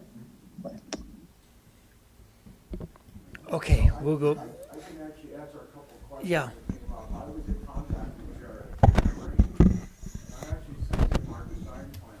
The conversations was if we wanted to do a public-private partnership with somebody, Emory is, they're just like farmers. They're a subsidized company where half of it's subsidized, half of it's private. Just like farmers. The issue we run into is territory. Farmers is not going to allow, they cannot go into Pleasant View as much as they think they can unless they work it out with farmers, because farmers by law have that territory. CenturyLink has our territory, which is how from last time when all this money came out, they gave it all to CenturyLink, and CenturyLink took it over to Denver and then dumped it all over there instead of building it out here. I have been in contact with Jared, and I will reach out to him again because he emailed me last week. If somebody wants to step up to the plate, but I'm also concerned, are they gonna run it through Miriam? Are they gonna make us all run through her? We've been down this road. Yeah, we don't want to do that. There are always strings, isn't there? Always. Because that would go all the way to do it. That's just that one. Right, but if it goes, he's talking about Merriam over in Durango, and then the dark fiber. The cog. The COG. Yeah, the cog. Making you be a member of the COG in order to take part in some of these programs. And it may force our hand. We talked about this before. They may force us into having to become a part of the COG just in order to get all of the grant money. They like doing it that way. How dope it is, they wanted it all to be run through one person. By the way, how is the COG being funded now? Well, not by much. Well, Plata County and them, they pulled a lot of their funding from the COG. Durango did. Durango's pulling out. Durango did. Durango might start again, Plata County's still in, actually one of the commissioners is the chair this year. I know that Dolores County is still participating, but not the communities of Rico and Delaware. I think they have 14 members out of the 17 government, they don't have the tribes, so I guess that's right. Oh, I'm sorry. Oh, no, go ahead. Yeah. Okay, go back to your, sorry to have That's to all do it, right. That was exciting. but We'll go back to your presentation. So I hear what you're saying about that there seems to be people already moving in the community that are visitors. And I guess, you know, my one thought is that right now there's no current recruitment. And I know we've talked in other meetings about trying to do more business recruitment and trying to be more proactive that way. And so kind of like with the visitors, right now it's all passive recruitment. They come here, they like it. If they have the means, they move, but we're not actually focusing on trying to get them to think about moving or looking at it. It's not directed. And so that's a way to kind of see, can we direct some of that? Can we maybe focus on industries or trends that we want? And it ties into the business recruitment because of the hybrid worker, that usually a remote worker makes good income. They can go wherever they want, and they have a two-income, family, and that spouse is the one that, because of the remote worker, they can take a job that's maybe not as, high wage. And, like you mentioned, teachers, and I won't even go into that, but, that's not a high wage job. So if it's somebody that can, still be supported and do that work and be physically here, I don't know. I feel like there's ways we can focus it, but right now we just wanted to take that opportunity to be a little proactive and see what we could do. And we're asking for 15,000 from the county for 3 years. But we know you can't project out, but if we could do that initial year, and we would also apply to the state to get the additional 5,000 for remote workers, we could then work on building, you know, the communities and that piece. But we kind of want the county to be in charge of the campaign and not individual communities. You know, if they put in, you know, I don't know, then it becomes, well, that's not $5,000 worth, that's, you know, you know what I mean, where we just feel like it's not gonna be comprehensive. And, yeah, I don't know, please Who are add. the additional partners that you're looking to bring into this campaign? Well, Mesa Verde would just be doing the tourism piece of it. Region 9 is working on the other components that are not part of this request. Because it says here, we are requesting support from additional partners to ensure the success of this project. And we're asking Montezuma County for a minimum of $10,000. So who are your other partners? Who else are you recruiting? You? Well, yeah, like, We came to you first, understanding that it's a community effort. We started here, but we have conversations scheduled with the cities, retail enhancement through Cortez, Region 9 economic development. Then there's also some additional grants that Laura has researched that we're going to look for money as well. So, you know, hopefully we're looking for an even larger resource to be able to promote this. But we felt like these numbers here are the ask for the county as a minimum base to start and make this a successful campaign. and One concern I have, I like the business part. Being married to a realtor, there ain't enough houses out there. So you could get everybody in the world to come here, but where are they gonna live? Jim's a builder. He knows what I'm talking about. They have less inventory in the county, I think it's, than they've ever had. So I'm wondering, yeah. how do you get somebody to come and live here if there ain't a house for them to live in? I mean, how does that work? And that's. Get them to build one. I mean, yeah, I hate to say that. And it's just a way to take advantage of kind of the shift that we're seeing right now. And obviously it does crunch housing a little bit. The remote worker folks, ideally, I mean, they are higher, you know, income. They could build a house. They want to be here.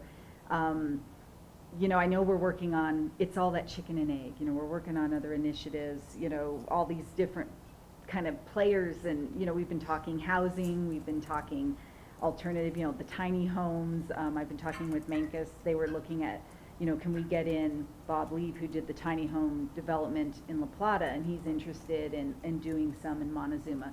That's, you know, that's a whole different demographic. But you know, all those things are happening, and that's what I love and hate about economic development, because you know, you raise the bar on one and, you know, there's a crunch on something else. Or you raise housing and all of a sudden, so we just try to throw it all in the pot and try. That's not a good answer, I'm sorry. No, Well, this looks to me like Makeda with a different set of clothing on. And, The proposal? No, the whole deal of recruitment, of people to move. I mean, that's what Makeda used to do. They were trying to promote business and relocation of people and businesses and stuff. And Montezuma County basically funded Makeda for a lot of years.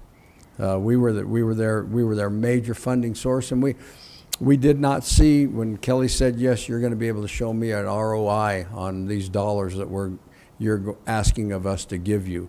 And we never got that from Makeda. It was just an annual donation, and we never saw anybody show us a return how those dollars we were giving them were benefiting any businesses or people in our community. So, Yeah. so I don't want to. Makeda against me, but we were really trying Region 9 to have a county level economic development group, because the other communities or counties do, and we really felt like that had worked, but it wasn't successful. And Right. so it ended up trying to fund staff that wasn't doing as Right. much as we wanted. And Exactly. so really Region 9 is trying to commit more staff time to cover that gap, well, if it was a productive organization. And we don't know tourism. I'm not even going to pretend. And that's why this partnership was a proposal. So I want to tell a story, and it's very telling, and that is that I know 3 commissioners. So to get voted to be a commissioner, you got to know a lot of people in the county. 2 of the 3 have lived in the counties all their lives, and they want to move here. Now, if a county commissioner that has been a commissioner for 8 or 20 years wants to move here, we don't have any problem about what we have to offer, because you see what I mean. That my point is we don't have any problem. My wife's telling me it's crazy. These people that are coming in, we got a problem with teachers. We got a problem with electricians. We got a problem with people that need to vocational skills, because that's where our shortage is. Yep. So maybe by investing time and resources, we can control the narrative, I guess. We, not saying that we're picking and choosing who moves, but right now, anybody and everybody can move. And if we are looking for teachers, maybe we invest some resources in attracting teachers, or small businesses, some shops on Main Street. We could pinpoint people who have those skills to move to our area to kind of help balance the skill level in the county. I think therein lies the problem, that those people aren't out there. I've got a nephew that's second in command of FCI in Grand Junction. Their number one problem in that company is finding workers that know how to do the job. They cannot find builders, framers, the things to conduct their business. They said there's such a shortage of people that know how to do those things. Said it's becoming, they're paying outrageous amounts of money for people with skills, and I wish our Southwest Community College out there would look at this and say, we need to direct, rather than some of this secondary education to get somebody to get an associate degree to go on to get a 4-year college degree. I wish they would start devolving back into the vocational technical school that it once was, and start having programs out there that are going to teach young people that aren't going to go get a 4-year education. They can identify them in high school, the ones that are going to go to college, and the ones by the time they're a freshman, you just about know who's going to go get a 4-year education and who needs to get a vocational skill that's going to earn them a living income.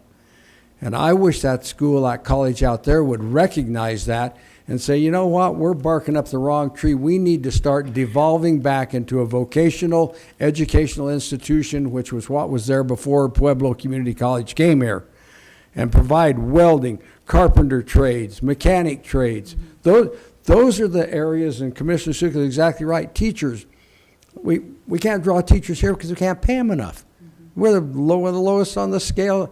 You got to find a way to get the top heaviness of your educational system down to where you can pay the people that are really boots on the ground doing the education, and pay them a salary that they can live with.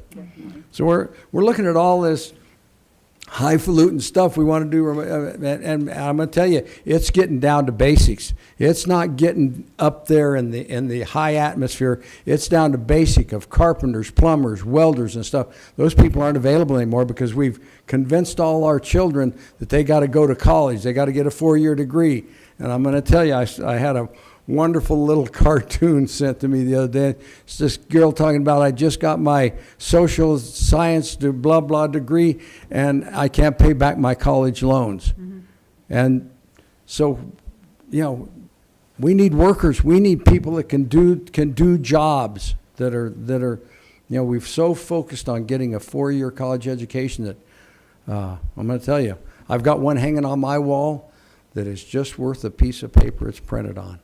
So how do we reach our children who go away for those degrees to come back and use that? You got to have something for them to come back to. You can't go get an MBA and come back to Montezuma County and find a job. Yeah. That's just not going to happen because we're not in that caliber. So we're hoping, and that's another component, and that's not the tourism piece, but the idea of if you want to live here and you can't find a job, we need to help you create a business. And that's where skate comes in, Entrepreneurship, I don't and disagree with that one FBC. bit. So you have that ecosystem to kind of help them. Yeah. And Yeah, support no, them. And I we agree do with at that, Laura. I agree wholeheartedly with that. Teach them to become an entrepreneur, create a business, create something. So But, that's another piece of, with the visitors, because if they want to be here, they may not find a job, so they come here knowing that they have the opportunity, hopefully, and the support to create. And there are an awful lot of people coming here that don't need a job and know they don't need a job. And and everywhere in our region, because of the scenic beauty and all, Yep. public lands, we're getting retirees. And Yep. we have to make sure that, and that's why schools suffer, because retirees are not going to pay for school bond issues Nope. because they don't want more taxes. Right. And, and that's minimizing it. I mean, that's, Yeah. a very small piece. Right. But we want to have a diverse economy. We want it as varied as possible so that when one area of the economy tanks, like energy, that, we're still okay, that we're not solely energy, we're not solely tourism. So I'm going to be But honest with, I'm sorry. I'm going to be honest with you. You two, over the 7.5 years, you do your jobs very, very well. I mean, I've watched what you did. But I got to tell you, Weld County has a program. It has to go back to what Commissioner, I believed everything that our Commissioner Tell said was right about the basics. It's kind of when you're in wrestling, when you get up there to the state level, the coach says, now you got to go back to basics instead of, and Weld County has a program where they have a vocational school and they do grants, paid tuition to kids that live in Weld County to participate into those vocational, and enough money to graduate. And I, as a commissioner, which you could wait and hit the next two up, but I would rather, I'd rather take $100,000 of Montezuma County's money and give it to 20 kids to become a welder or electrician or a plumber or a nurse or a builder than I would try to draw more tourists in here because they're already here. That's just my opinion. I feel like if you was to look 10 years down the road, that we would get more bang for our buck by finding those people with those, because try it now. We could just get on the phone and call an electrician, call and say, hey, when can you be over here to my house? And And $80 later, they're at your house. Yeah, and so that. How much did you say? $80 No, it's more than that. just to show up. Yeah, it's more than that. I think don't they make about 100, Yeah, they're between 85 to 100 and a little over 100. an hour? Well, we did Yeah. want to bring this idea to you. Well, so and- that's, And it's three of us, but I just feel like if those kids that if we had a way to keep them here with some kind of a grant program, like, well, County's got a lot of money, Yeah. so they can do that. But they said that of all the programs they did, Barbara Kirkmeyer said that was one of the best, that they best bang for their buck on that money. Yeah. And I'm losing my faith in colleges every day. I just, it's like Yep. what we did is we've lopsided everything. We figured every kind of way we could to get everybody to go to college, and now it's lopsided. We need to right the ship, in my opinion. So I guess we'll have a discussion when we got a budget discussion. This is a budget discussion. This is an ask, basically. Yeah. Yeah. Which is what your ask is, but, those are gonna come up here pretty quickly. Yep. Yeah.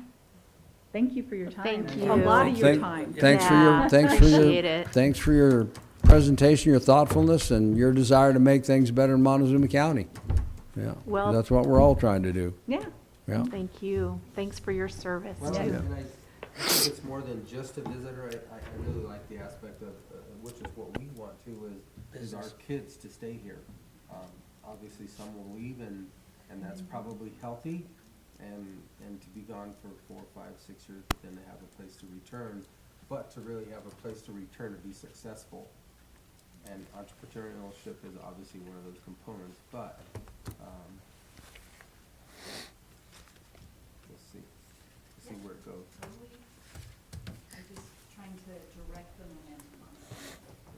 Yes. Thank you, ladies. Thank you.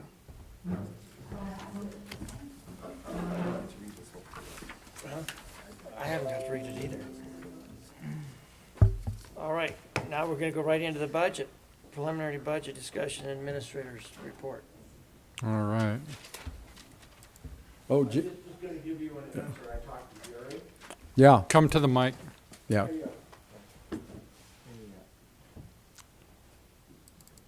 Yes, sir. I don't Jason, have an thank you. official, actual written number yet, but I did call him, and I was pretty close. He said to go to from a 22 to a 40, it's gonna be somewhere between 5,000 and 7,000. He'll get an actual number for me. He just hasn't done it yet. The price of the wire and transfer switch, all that, nothing changes unless Yeah. we add more stuff to the system. Correct, which right now, we're just. We're not, we're just gonna, Just the basics of. so he said, What your he needs said, are to keep the county functioning 24/7. right, but it would be big enough that if down the road we wanted to add some more of the building services to it, it would be big enough to handle it. And that was a 30? That would be somewhere between 25 and 26 for a 40. Correct, instead of the 18.5. It's Right, 18.1, and he 18.5, said so add he said between, 25,000 he for said add 40 between instead 5 of, and 7. I would think we should look at that, I mean, sizing anything that's just right there. just right fits now. for the maximum right there, I hear you. When you're maxed out capacity, when you install it, you say, dang, if one little thing comes up that we'd like to add to that, we're out of the bucket. So I agree. I'm with Commissioner Candelaria. I think if we're gonna, $7,000 on this deal is not that much money to go to something that has capacity that can take care of Correct. a So lot we of the have things. Future capacity Yeah. and future needs. I'm Might gonna, not use it, but yeah, but I don't think we're ever gonna expand this building. If I was to take this analogy to marriage, and it's my not the wife, building.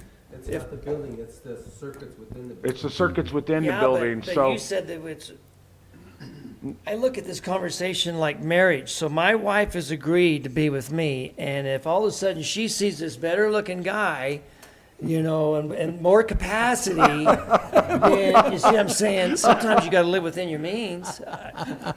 no, so the best way to describe this would be this. We put the smaller one in, we fire up those critical services that we're talking about. And then next year, Commissioner Candelaria has a conversation, he goes, you know, we should probably add at least some lighting and maybe a couple office spaces for emergencies, yada, yada, yada, the boardroom, and all of a sudden you're stacking more stuff into that generator that's only capable of handling X amount by going to where you wanted to go and suggested. If you came back to me next year or 2 years and said, let's add, It's gonna be twice the amount. it's gonna cost us more because now we gotta bring in a different generator, take out the old generator, and we've now doubled our cost or more just Okay. to accomplish All that. right, you Where, changed my mind. Over double, because you're now getting. well, sure. Yeah, because, yeah, it's exactly right. A little extra capacity is always something nice to have. Just a little Yeah. more horsepower. Yeah. A little more horsepower, yeah. I know you like those days. But if you need that horsepower and you step on it, it's gonna get you there. All right. I guess that's where I'm at, for five, what'd you say? 7,000. Yeah, 5 to 7, he was gonna get me an actual number, but 5 to 7, but That's I just think a little bigger capacity right now. that's almost doubling your, that's almost doubling, it is almost doubling Almost your, doubling your your capacity. output. yeah. And Okay, I'm in. Okay, we got him. Thank you, Julie. Thanks for that, Julie. Thank you, Jim. Yeah, thanks, Jim. Thanks for getting that back to us so quickly. I'll email you guys the actual cost and then Gotcha. make a decision. Okay. Mr. Shack. To start out in the budgeting process, Shack, and commissioners, I just wanted to make myself known that I think, we've had everything from 5 to 3 to 2% salary increases budgeted in different departments when they presented us their budgets. And I think Shack's idea of a 3% bonus for this year, pay them a bonus instead of a salary increase. I think that's a smart way to go about that this year, because when you start putting in these cost of living salary increases, they start going on year after year after year, and every year we've had requests for those salary increases, and I think a bonus is maybe a safer way for the commissioners to manage their budget and know what their 22 and 23. Or I assume you're doing it as a one. It's an annual, yes, it's a one-time. So it's a 27th paycheck, in other words. Right. Instead of 26, we're going to give them 27. That would be that Three. increase. Yeah. To see what happens within the legislature. Gallagher and all, I mean, there's a lot of stuff coming our, Yeah, and is that what you suggested? So that's what I put in the email. What I have in this budget that I'm going to present today reflects no cost of living increase. It Okay, reflects good. keeping So it your the co- same so, for all departments. Now, Okay. to increase, to do the 3% as a bonus and the benefits that go with that, you're looking at between $300,000 and $500,000 in the 2021 budget. So just know that that's how much the from about 3 to 500. 3 to 500,000, yeah, depending on, which employees are here during that time of year and, who's on the insurance, who isn't. But so just call it 400,000 would be Right. the difference that it makes.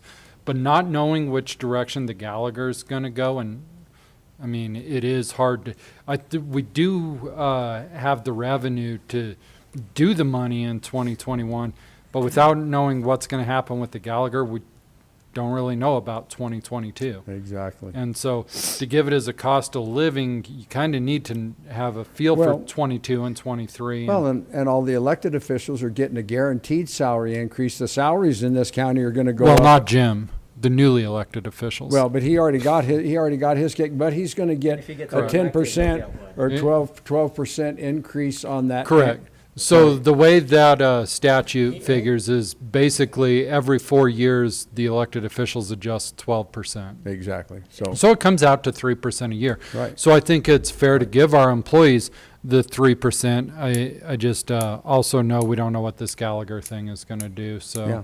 And if it drops 2 percentage points, I'm gonna tell you, if it's, our assessed valuations, I know up from what it was, that was $500,000 when it dropped that 6 or 7 points, and you drop that thing 2 points, that's gonna be somewhere around $1 million out of this budget if that thing kicks in 2022. And so you gotta be Yeah. somewhat, And the fact is, we won't even have an inkling of an idea until November 4th. and I'll tell you, And with- then if the voters give it back to the legislature, who knows we what may they're have gonna do. less of an idea than we do now. That's So right. I don't Yeah, know. Exactly. We'll go back to Dep- the legislature if that.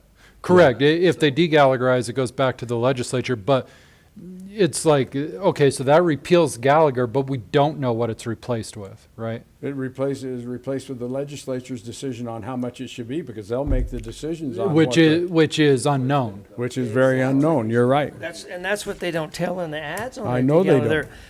That it's all up to them. Them. And it just depends on who the legislators That's right. are. Depends on what your legislature's So it could like at the switch time. every That's other right. year. It would Exactly change right. Every 2 years, which we could change every other year. You're correct. Yeah. So- I would be, I mean, I look at what we've been through this year. Our employees have done a good job, And they've worked in a lot of unique circumstances, Yeah. to say the least. so I think I would be up for the 27th paycheck, and it's not. Well, and I want to be careful how we word that. That's not a full 27th paycheck. It's no. 3% more. That's fine. Yeah. I'm just saying. And we can put it on however whichever you- check. However you slice that, it would be that as a, you said bonus, not necessarily a COLA is what you're saying. Correct. I'm on board. And I can live with that. Let me ask you, Shaq, with your, We could discuss which month to put it in. We could do the first paycheck in January. We could do the last check in December so that the employees who are here all year earn it.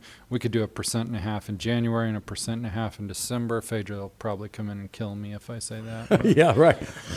Shaq, let me ask you one thing.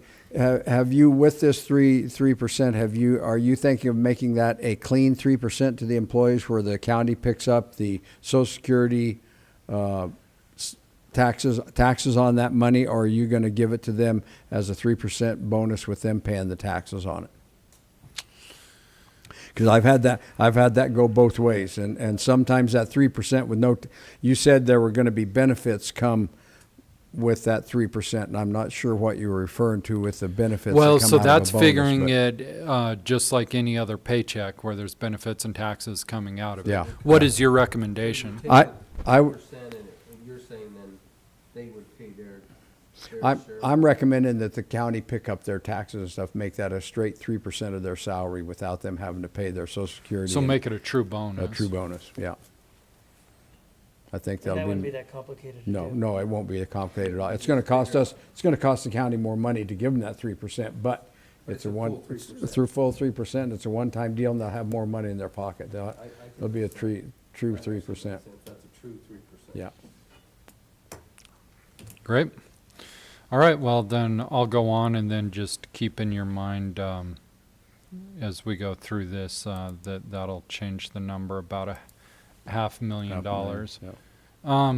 One thing, the first thing I guess I want to show is the revenue in 2021. We're looking at 7.26 million from property taxes.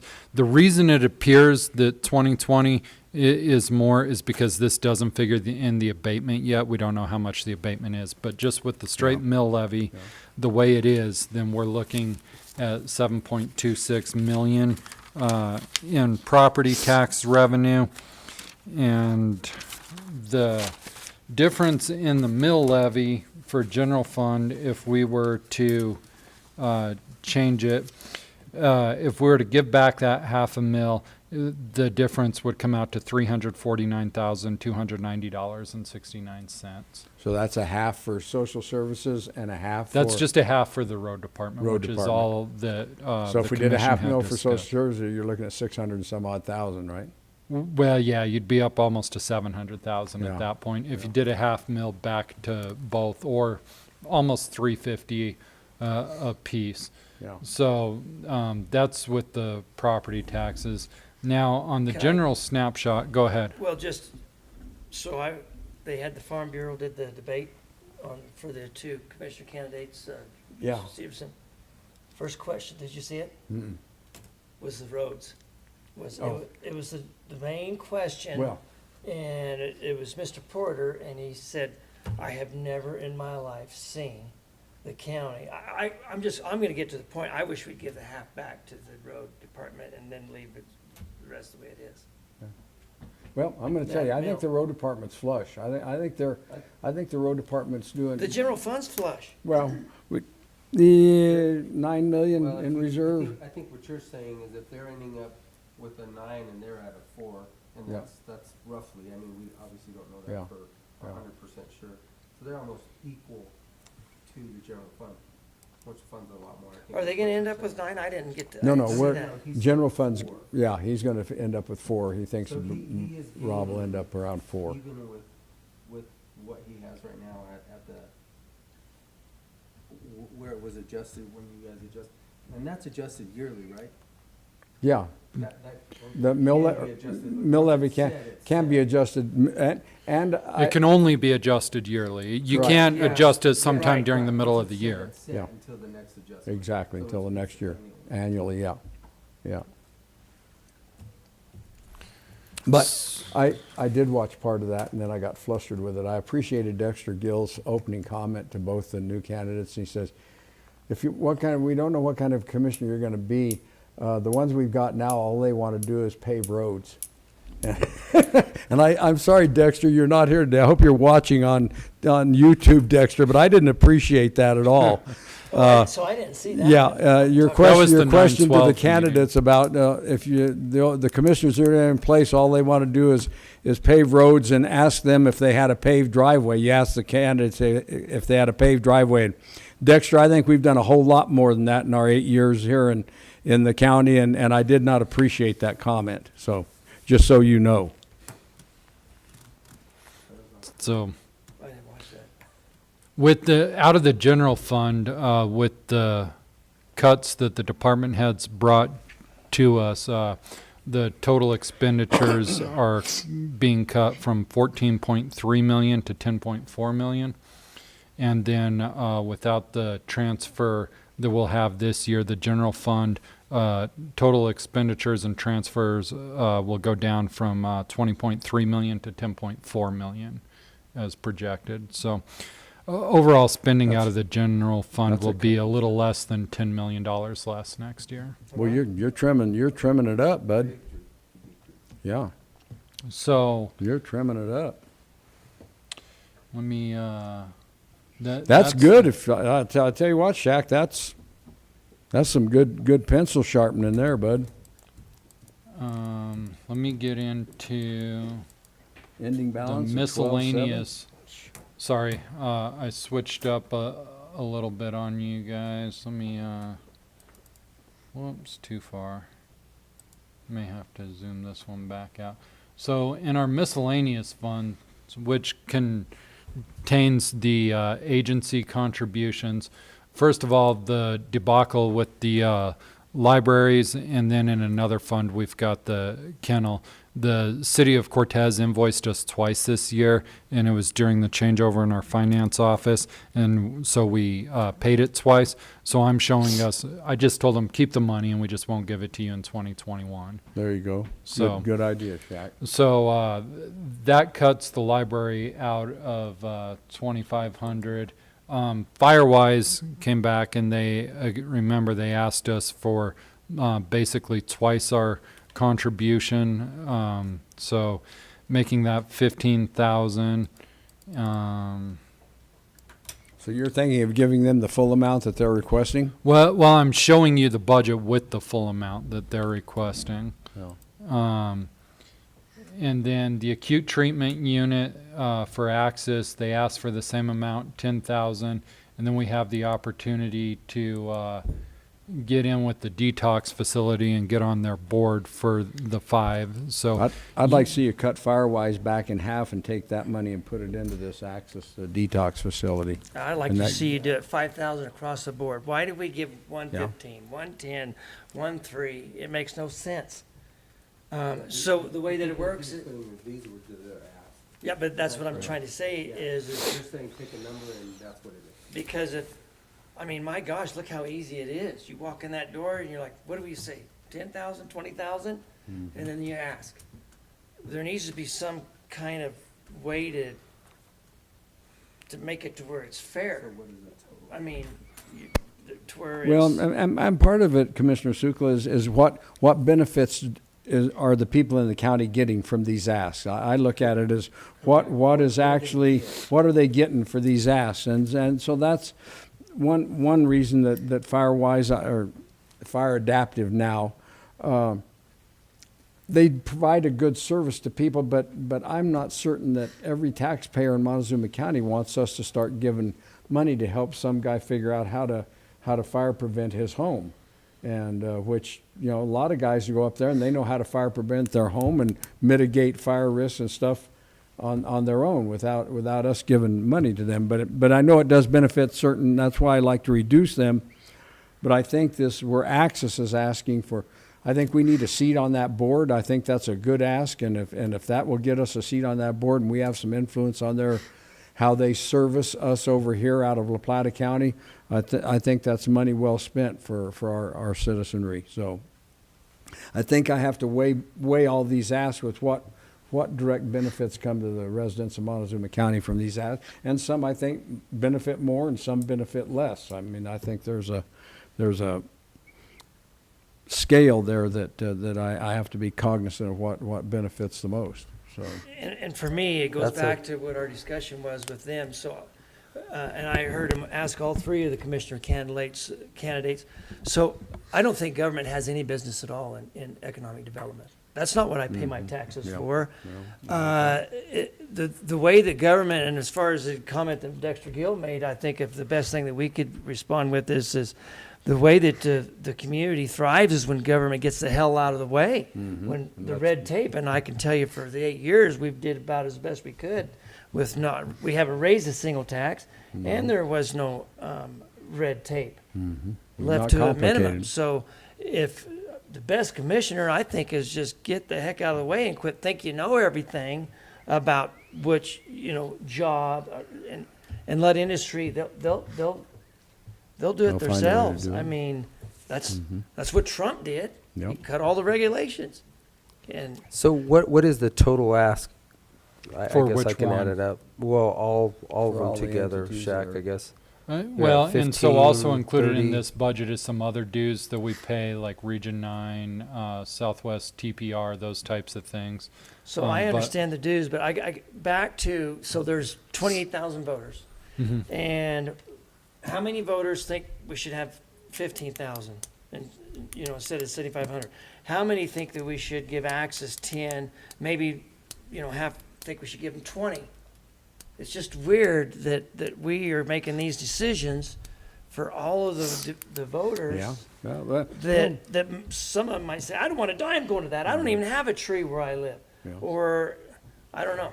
It's, well, So we can in the future come up with a grant application or for agency contributions that sets the max at whatever number the commissioners decide.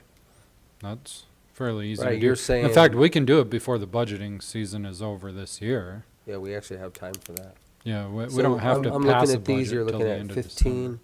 So just the highlighted yellow are the asks that are not the dues? or the Those, fees? yes, those are the agency contributions. 15, So 20. we're not giving any to the library. So you've got 15 and 10 is 25 and 5 is 30 and 15 more is 45. so it's 45 total. Basically for the asks. Well, And another 10,000 there. so we went, I Was can another remember when we ask. first, I think it was almost to 100. yeah. Can you look in the past budgets? And then we had that year where we didn't give any Didn't because give we didn't have no anything. money Yeah. because we were, We were going backwards instead of forward. yeah. So when you took over, total was 748,441, and you were giving to Teen Maze, Library, Search and Rescue, Canine Search and Rescue, Firewise, United Way, So you don't a get whole, So this a is the whole bunch of- list over here, what you guys were working with in the beginning? Correct. Mhm. So, And now over here, yellow highlighted is all we're working with. correct. So So there's a it's- lot that they lot. don't contribute to Okay. anymore too. We trimmed it a bunch. All right. So, let's see. I think out of the general fund, that may be me, yeah, I think that'll be mostly what we look at there. And then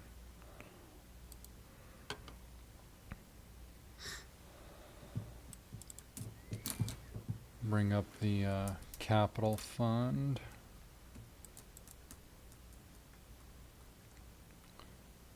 So- Okay, go ahead. I was gonna say, do we need to decide that today for you, or that's No, just, you're just this is showing just us- what the projection is with everything With looking it- the way it okay. is.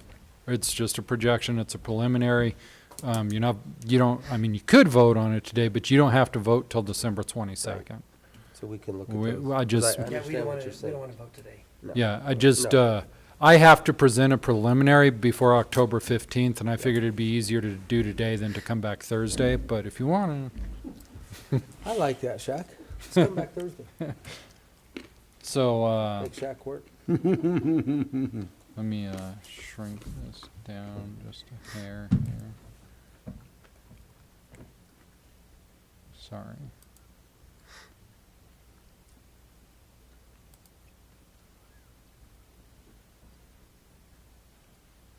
Okay, in the capital fund, the reason I have this line and then this other line down here in blue, or kind of a light blue, is those are grant contributions that James is projecting for the Paths to Mesa Verde that we would have to spend in advance and then the grants would be reimbursed.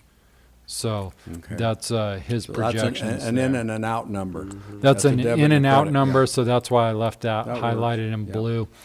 really, I told him, give me the maximum projection, so it's in the budget, and Yeah. then whatever we spend, we'll get back. So it's kind of an irrelevant number. Yeah. It just in and out pass through money. A lot of this, we're looking at roughly $30,000 in fixing the chairlift at the fairgrounds. You can argue about the wisdom of it, but it is a requirement for ADA. ADA so to be compliant, yeah. it is what it is on that. Is there a way to put a big, long ramp up there? It'd be a long, steep ramp. Starting at the front door and ramping it up. Yeah. Because you can go over 5% incline? There is for an wheelchairs, actual it's grade 1-on-1. that it cannot It's go 1 past, inch but I per don't know 1 what foot. it is. Oh, is that what it is? Yep. 1 inch per 1 foot. So you're going 12 feet tall, you need 144 feet. Of ramp, yeah. It'd be a long ramp. Mm-hmm. You're doing good, Shaq. Keep going. Okay, so vehicle purchases, as we discussed, leaving that at $300,000 ongoing IT. Although some of that IT may end up coming out because if we get the VX rail and stuff purchased now, we'll have to spend less later. Let the CARES Act pay for that, so we can keep our sanity. I don't know what the commissioners are planning as far as any solar projects next year, so I went ahead and left that at 50,000. So if we decide to do something comes up, it's doable. The highlighted area down here, I feel like we're okay. It's just on 2 pages. Okay. We have money in to finally get Keenan sign built out in front of the building. That way he'll know where the administration building is. Yeah, so I don't get lost in the dark. Good. The Good. We need that out fairgrounds fire suppression, I talked to Mike. He thinks we can get by after we build infrastructure for 100,000. We can put that in there, and if it costs less, we don't spend it. That's just a projection then. That's purely a That's projection. a swag. That's exactly what that is. Mm-hmm. I don't think it would be that much. Good. I'm glad.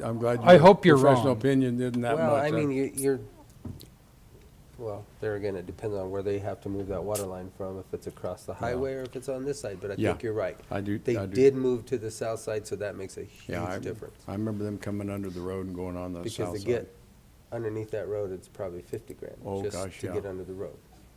Okay, so I did not put in a number for backup generator for admin building. Sounds like Jim's still discussing that, but it sounds like the commissioners are good moving ahead to do that this year and bill it to CARES Act. Yep. Yeah, So I'm gonna take that's that really out. smart, yeah. We'll just get rid of that. I'm waiting on a price for the flooring, but that's gonna be nickel and dime. We could put a number in there. We need to do it over at Extension and Weed, the Child Protection, and then Annex 3 because of their sewage. Do I understand spill we're over moving there. away from carpeting and going to tile or some kind of Some wood- kind of a hard surface. hard surface where we're not Yeah. wasting our time on carpet? Good. That's money well spent for them. And Mike's getting those numbers for me. Normally, he would have presented with our internal departments today, but they're busy starting the fairgrounds. Remodel, They've got, remodel. they made a lot of headway yesterday getting the demo started. I'll bet that's going to come back and surprise us how well Mike and his crew do out there. I'll bet we're going to be pleasantly surprised. Should be a lot less money. Yeah. Yep, and he did want me to let the commissioners know that the charger for the EV charger for Annex 1 finally shipped. We got past the COVID hurdle, and it's on Great. its way. Great. So, Good deal. hopefully by this time next month, we've got a charger over there set. for the public, so. Good deal. That's on its way. Equine building, we're looking in, I know it came up in discussion. The thing is with that, we could use, if we can get a price for that, my belief is that we can use Conservation Trust Fund money to do that, just like we did the panels. And What el- that what else money do we just use out sits there. Conservation Trust Fund and who else is that? GOCO. GOCO. But Conservation Trust Fund has paid the entire bill on the panels for the Yeah, horses. they bought The 'em. CTF, my understanding is it can only be used for the ag-related portions of the fairgrounds, but equine is ag, right? Boy, So- that'd be sweet if we could get an equine building put up out there for them. So if the commissioners are interested, I'd like to pursue talking to Conservation Trust and find out what hoops, maybe we get it done in 2021 and maybe they put so many hoops that we have to put it to I don't think it hurts 2022, to but I'd ask. like to. No. I mean, Go for it. Okay. you Yeah. might get told So no. I'll try and get a number put in It's the there. worst you can get told. Yeah. Yeah. No. Now, this came up last week about the electric and lighting upgrade at the fairgrounds. I actually talked to Jerry Fosnot, and he said there's a couple of ways that we don't necessarily have to go three-phase 600 amp. He said there may be a way to do it on single phase, but I don't have numbers back. Good. But Good. and the other concern is, I know what they talked about last week was I think they said roughly 350,000 to do those upgrades. If you go to three-phase 600 amp, what is the long-term demand phase Sure. from Empire going to be? Demand on charge that? will kill you. And that, So- that was my biggest question, so Yeah. until we have those numbers in front of us, I don't. I think there's any we. way we could even. Well, I think we entertain tell Jerry that we want to look at that single phase and see if there's a way that he can keep that all in a single phase out there. And with the lighting, the new lighting, can't think of the word, not how LED LEDs. lighting and stuff out there, the demand's going to be so much less for power and stuff. I would hope he could keep us in that single phase deal and still upgrade that place. Yeah, Would so be- I'd like to see it a couple different ways before I plug a number in. Absolutely. Just because the capital expenditure, depending on how it's done, may be nothing compared to what Empire gets us for. You're right. And that's forever. more of a concern. Once we put it on. Oh, yeah, One time, we pull one time demand. in the 12 and months. then we're paying it forever. Yep.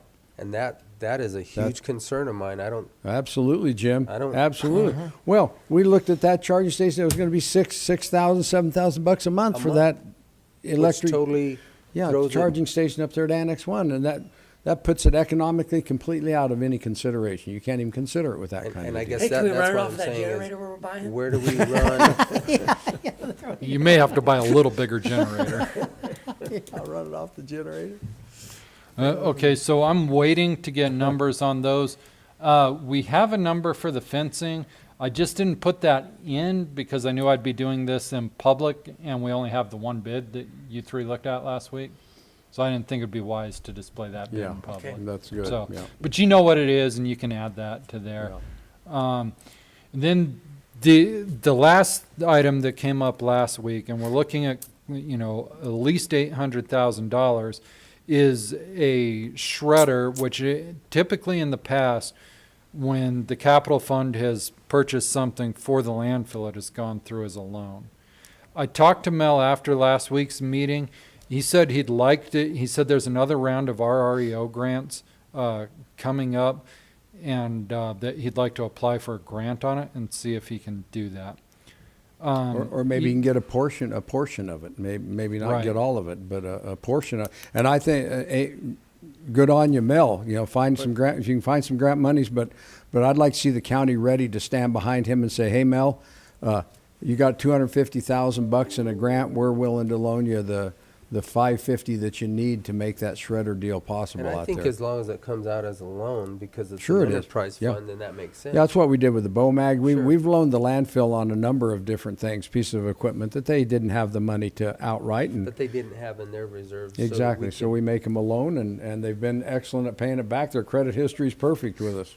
You can So we shut just, them down if you we don't just like act. Yeah, that's right. We just act as no, that makes sense, because Yeah. then it's just a loan to that enterprise fund. Absolutely. And they paid so them all I back. think either way, on that. If it's like the grant he just got for the screener, we got to pay it up front anyway, and then it's reimbursed. Yeah, right. So I think I can safely put in 800,000 and see if they get the grant, super. If not, then we can loan it to them and see Well, I that think go so, because, forward. they sell every ounce of compost they make out there every year. I think the landscape people and just whomever their customers are with their compost out there, and if this dadgum shredder will allow them to increase their capacity out there, I don't know how much. I know he's got a lot more room with that Carver land out there. Mel, they may be able to start making compost where he may They can pay that ship it. loan back on, he may Yeah. pay that loan off on composting, not in, counting the rubber tires and everything else they're going to be able to shred out of that thing. I think Yeah, it's just tires and C&D. Gosh, yeah, and Ultimately, if we mattresses. could shred that C&D and use it for cover, we'll come out way ahead on Absolutely. that. So that's not even anything that he needs to, we're not gonna know anyway. Mm-hmm. I think that's just I think that's open, it sounds like it has been in the past with you guys, and I don't see there's a reason to stop that if they were to need that as a loan. Boy, I that it sure wouldn't be either. I wouldn't either. Achievable at all. And maybe if you feel like you want this to be an arm's length business deal, you charge them 2% interest. I mean, sure, you legitimately loan them the money at 2% so that. It's always been 1% in the past. Well, I think it might ought to be 2. No, Shaq. whatever makes it an arm length Yeah, clean deal I to do it to your understand- enterprise. I Yeah, understand what you're saying. 1 or 2%, but then that keeps everybody clean. Okay. And so I'll go ahead and put that number in. Yeah. So once I add that number, you'll see the ending fund balance change right there. For whatever reason, that didn't update. Do I not have the 201. formula in there? P28 minus P93.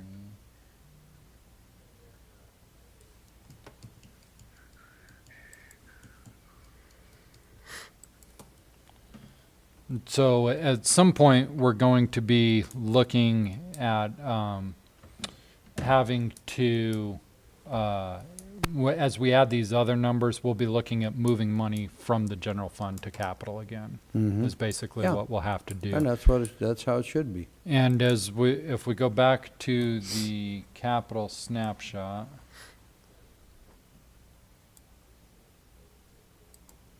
Again, we'll be projecting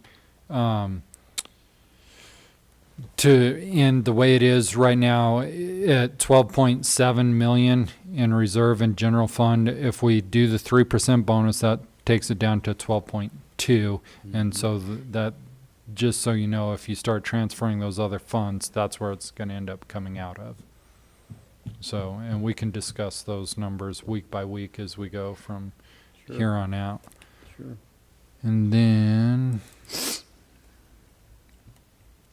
You've been busy, Shaq, working on this. trying to. How's Phaedra doing with the budget? How's She has been a tremendous help. That's good. I'm glad I think she's gonna be worth her weight as our financial lady. I believe so too. So She doesn't smoke or drink, does she? not that I'm aware of. She doesn't smoke. If she drinks, it's not at work. Maybe I shouldn't ask. You missed that one, Well, John? She'll be worth her weight. She doesn't weigh that much either. I should have said worth her weight in gold. That's why I should have said. Yeah, gold is actually going up in value. It's really pretty climbing. good, It is. so- Yeah, it's going crazy. Yeah. So, and then the road department budget there, this is as they presented. They're looking to spend about a little over $1 million more next year. So, in spending based on the projects that he delivered to us. So, and then I didn't change at all the social services or the health department from how they presented it. Other than their 2 or 3% whatever they asked for in there. Correct. So that is, and again, on the majority of that's all passed through. Right, so you So- took those numbers out as that, and we'll just look at the 3% Correct. bonus or We'll look at the 3%. So those have all been drawn back out of every department? Correct. Because there were some departments asking for COLAs and raises. Mhm. So the Correct. raises have been removed, and so have the COLAs. The only raise that I didn't remove was out of MOCO for the extra responsibilities that her assistant would be taking on. That's the only raise I haven't removed. But that was for the additional hours, right? Correct. Yeah, it was a- Removing her that was from a the salary raise, Part-time, yeah. basically. Correct. So, So, okay. but I'm just telling you, I did not remove that. Yeah. Just a question. So, yeah, everything else is straight across the board. So that's where we're sitting for projected 2021. As we get into the capital and I start getting numbers back on those, I'll just bring those up and keep you updated on that. Yeah, yeah. But it looks like for 2021, we're in pretty good shape. And general fund, like I said, we've cut quite significantly, Yes, which you gives us have. room to play with some other Do things. you think a lot of that is travel, those types of things, that is gonna come back the following year? Some of it is travel. Others, like when Jim McLean presented us with his budget, he had cut 20%. Gosh, That was yeah. not Yeah, all his IT was training. just, man, So, big. I mean, huge. and some of the travel eventually is going to return, but it's not going to be near $4 million With- in if travel. this rail can be executed with the CARES Act, that would be something that he would eventually end up putting in his budget, Yeah. which now is gonna Which be now is out taken of it, care of, you're so, right. I mean, that's not gonna come back. That's kind of like a one-time That's a one-shot deal. capital item That's right, that's expenditure. that's right. That's a So that's one-shot not- deal. That's not a reoccurring. The other thing I suppose what I should go over while we've got this, because I made the attorney's budget while he was away and just presented it, so we can compare this to what he actually thinks it should be. Ian said since that he we've got cut him here. 30%. But Last His week. salary only. No, I don't know where he took it If from, that's but what he said, it's definitely his salary. so I left his salaries alone, and I did the 3% increase in fringe benefits like everyone else, and I left operating alone and professional services because he hasn't got much in there, and cut travel by half. That's exactly what I did. Are you looking at mine, or is that yours? That's what I did without talking to you. That's exactly what I gave him, But when did you send yours? like 5 minutes ago. See, But I hadn't seen them. yeah. So Yeah, that's exactly what I so did. you agree? You concur? Yeah, I agree. We had a slight increase, but we're gonna fit it into the budget, and I mean, not an increase in the budget, but Westlaw subscription went up like $25 a month, which is, a few $100. We have that in a category called professional services, and we pay for some other things out of there. Oh, I have another. I think I sent you, Shaq, also just a list of what those line items mean, what operating means What to me, comes what out of 'em. professional services means to me. And so, we take some more things out of professional services. One thing that I paid for, like last month, was for an expert in our road case, our Weber Canyon Road. That was, I can't remember how much, it was less than $1,000. We pay for process servers, those types of things, and so it's not like Westlaw is the only thing coming out of that professional, but the Westlaw part went up, and that's something that we pay every month, and it's nothing we can really do. Yeah, and about. is that Westlaw, is that the books, the statutes, is that what it is? It's digital? Or, Yes, it's online. I mean, but exactly, and so it's how attorneys do have a their lot of research, red look books. up case law, stuff like that. Ian and I both use it every day, I would say, and they have you by they've got you, and they have attorneys. It's a great business to be in, because pretty much every attorney subscribes to them. Well, and you don't pays you them. don't have the law libraries like they used to have in the old days, where you got all the Colorado revised statutes every year in a nicely bound leather, and these old attorneys' offices, they had a library in them that was blow your mind. It's like the Encyclopedia Britannica. Now you don't have that The anymore. state still gives us books for free. Oh, do they? But it's not a summary of all the case law like that. Oh. It's just the statutes that they give us. Gotcha. So yes, you're right. Part of that is statutes, part of that is case law and Yeah. opinions that have come out. Yeah. And now everything's digitized and there's so much legal stuff going on that you couldn't Yeah. keep up with it in print. And so, yeah, you do your searches and all that on the computer. Yeah. And I so got you. we do it on Westlaw. So yes, that's basically the same thing. We cut the travel budget, assuming that we're not gonna be driving to Fort Collins for the county attorney conference. What's going on with CCI? Is there gonna be I can tell you that. like a real in-person conference? There is. I sent Hybrid. I want us to go. agenda I want to us to go over Shaq. to the Colorado Springs and the Elegante Motel. We And are. on Monday, We have are. our Zoom meeting in the Elegante Motel What? there and Well, Zoom them there and That, be face to face. Maybe a bunch of other commissioners will come and do that. because we don't meet until 2:15, I believe. On Tuesday. On Monday. That's Monday. Oh, Tuesday and Wednesday are in person. Yeah. I correct. sent Monday you was that. going to be a Zoom and Tuesday was going to be in person. Correct. So we could do it here or we could do it there. So the Monday Zoom starts at 2:15. 2:15. I think the perfect time to drive over there, have our In the Zoom morning. meeting in the And then morning, get have there, have our Zoom meeting, spend the night there, and then wait for the rest. So of the you won't get the commissioners. conference discount on the hotel Monday night, We so we'll won't. have Well, to you pay tell full them we price. want it. Well, we can stay somewhere else. Yeah, I'll Let me- tell let them me forward the this to both Commissioner you Ortel guys. wants So it. Yeah. I already sent it to, I sent it to Shaq.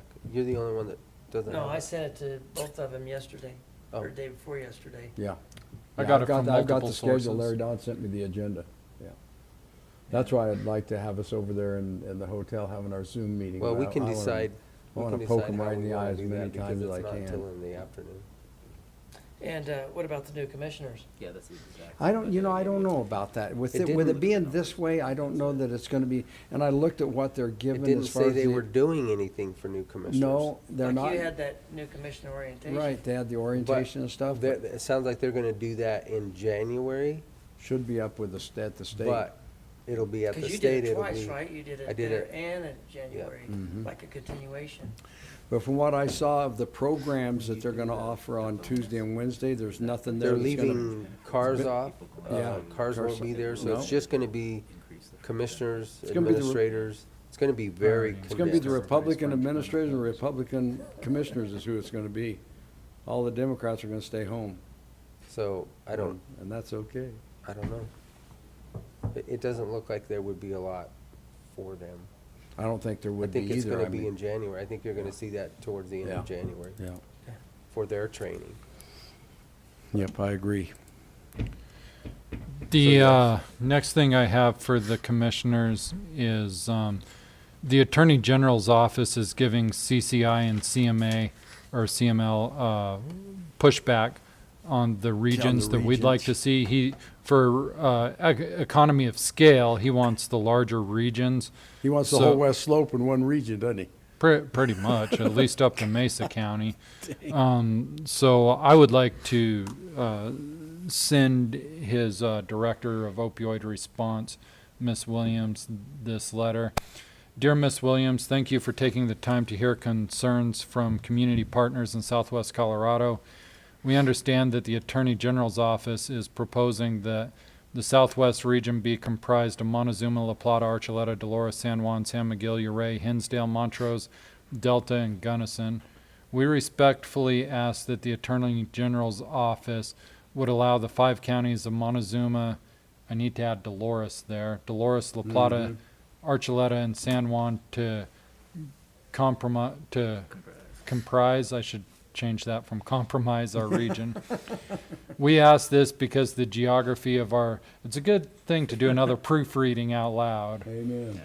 We ask this because the geography of our region predetermines our workable region.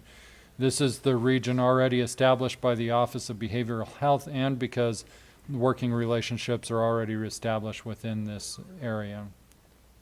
This region has clearly defined natural boundaries to the north and east. In order to leave this area one I got a lot of typos to fix. One must travel over Lizard Head, Red Mountain or Wolf Creek passes, or leave the state and travel through Utah or New Mexico. During winter months, the passes are often closed due to snowstorms. These geographical boundaries could mean not getting acute patients to the treatment they need if travel beyond these passes were necessary. Office of Behavioral Health also has already established this 5-county area for the Southwest. Currently, all of the 5 counties and the municipalities and tribes within their bounds work closely with Access Integrated Health, who provides behavioral health services to this area. Many people recovering from substance abuse problems in our area have experienced serious traumas and have multiple problems. It is important to us that those who are recovering in a program with providers be given the opportunity to see it through to success without the possibility of switching programs and providers. Regular sessions with providers they trust may be the support they need to maintain their sobriety from day to day. The local government's healthcare and behavioral health providers already have established relationships within this area. The elected officials, transportation departments, housing authorities, medical providers, law enforcement agencies, and economic development professionals in this 5-county area already work together on other projects. It is commonly known that substance use is often interwoven with some of these other areas.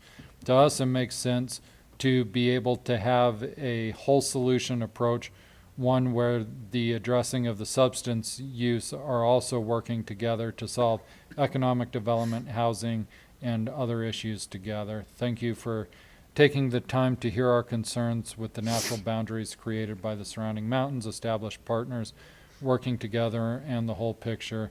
In a pre-established behavioral health region, we respectfully ask your office to consider allowing the 5 counties in the Southwest to work together with opioid response. So if the commissioners are good with that, after I correct the typos during lunch, I would ask that they sign it. Do you think you're gonna, I mean, with the pushback that they're giving you, do you think this is a possibility, or are they just wanting to do it? Looking at their map the other day, it's just 5, they had 5 different regions, right? 5 or 6 And huge regions. that's why there are so many of us together. Mm-hmm. Are they gonna split that? I mean, what is your feeling? Well, if we don't push back, we'll give whatever they give us.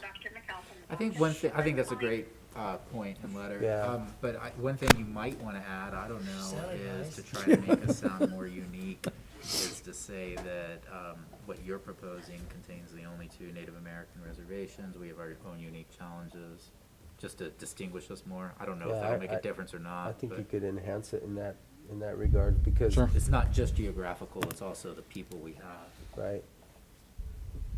that are Because different. look, That's a good i- have you good- guys looked good at those idea. maps? I mean, it's just like they Yeah. split it into 5 different little colored 2 sentences. zones, and Except that's all for they Mesa. wanna do. Yeah. Well, they're setting it up the way they want to set it Yeah. up. They're not asking not for looking at anybody's anything input else. as to what should be set, how it should be set up, so. And they'll probably railroad it that way, Shaq. I mean, I don't doubt, the Attorney General's gonna say, yeah, I don't care what you think, here's what we're gonna do. And he probably can get away with that. I don't have an issue with you sending your letter. No, Me neither. I appreciate that, and he'll probably tear it up and throw it in his basket and say. That's why I was Miss just asking, what do you think the right? reality of it is? Well, he's an attorney general. She's representing him on Well, there this. is leverage. All counties have to be on board to get the 40 million instead of 20 million. That's true. 400 million instead of 200 million. Oh, what did I say? Oh. 40 instead Oh. of 20. Yeah, there's twice as Oh, much. my mind.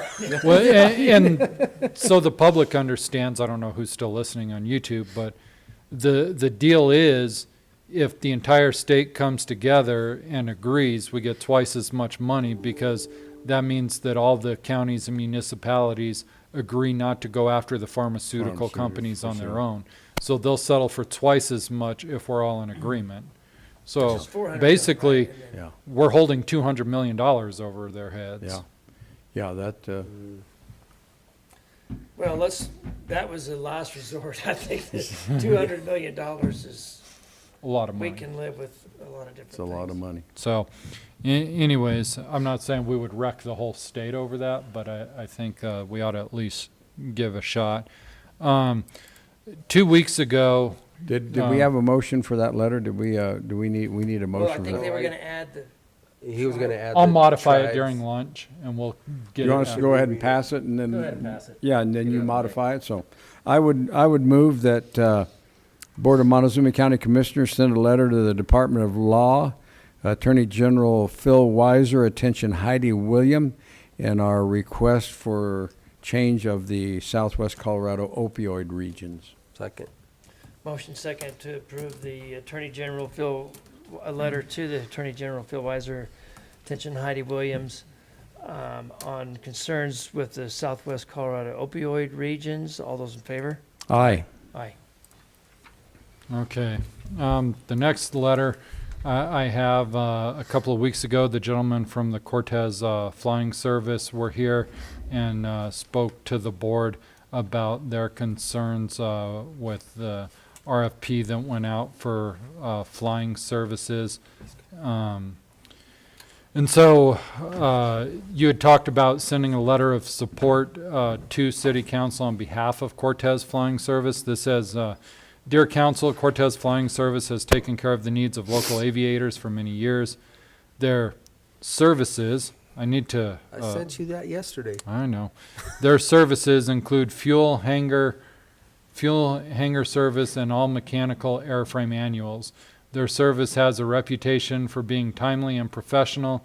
The corporate influx of FBO entities into the southwestern area of the United States has a reputation for greatly diminishing the personal attention given to local and pass-through aviators. Furthermore, corporate entities' pricing for services escalate and the personal touch disappears. It happens slowly at first and then drives the general aviation community away. This move to outsource also goes against the stated goals of the community, which is to support local entities and keep local dollars spent local. This move would eliminate a local business that has served us well for many decades, and the profits would, by nature, not only move out of our community, but also the state. The city of Cortez wants to, if the city of Cortez wants to promote our area, giving this service to an out-of-state entity seems to be counterproductive. A better solution might be a partnership between the local FBO entity and the city of Cortez to promote the great local aviation community and the beautiful nature of our area. Locals could do that much better if a collaborative was formed. A slick presentation by a corporate entity does not necessarily equate to better service for our community. Once this lease is given to an outside entity, the existing local one will fold, and you will have eliminated the option to go back to the service our local community, with very few exceptions, enjoyed immensely. Finally, it is a good practice to never penalize faithfulness. Cortez Flying Service has been loyal to our local aviators for many years. The faithfulness and loyalty is valuable because it allows us to take the risk of predicting the actions and behaviors of those who have earned our trust. We sincerely hope that in weighing this decision, that the longevity and reliability of Cortez Flying Service will be considered more than the salesmanship of their competitors. So again, I've got to fix a typo in the first sentence, but. Other than that, I like that letter. Yeah, and, I had a email sent to me from a aviator up in Montrose that has had a long history with Cortez Flying Service in different aspects, and he praised them and said what a good job. So I sent that letter to John Doherty and put a tagline on it that I think he should look at maybe reconsidering, or council should look at reconsidering who they're choosing to run that FBO down there. And he sent me back an email that was some interesting stuff in it, and I guess I can see partially why they're looking at that, because this entity that they're have granted their new operations is going to bring aviation sales in. I think they have a different level of what they're going to do in that FBO. And John said, he said, after 48 years, he says nothing's changed down there at Cortez Flying Service, that there's nothing new, and he may have a point. I'm just going to say I think the guys that do the job down there, they take care of whatever comes in their door. But I think the city council and the city administrator are looking at trying to do something new down there, something bigger and newer than what's been going on. So he gave at least a half-baked argument for why they're looking at change. But Well, I would counter one thing. If they want to do something new down there, why wouldn't they pave their road well, to get to it? I mean, they wouldn't pay a dime to pave. and the why road. the city hasn't maybe encouraged or helped the people that run the FBO to expand their services and say, hey, Well, we need.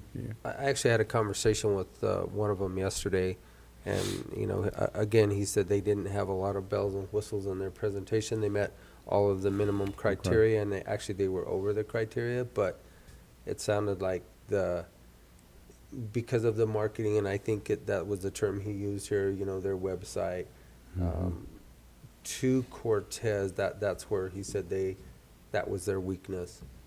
They actually have gotten busy with some other people that are now helping them, and that they were going to do a presentation tonight.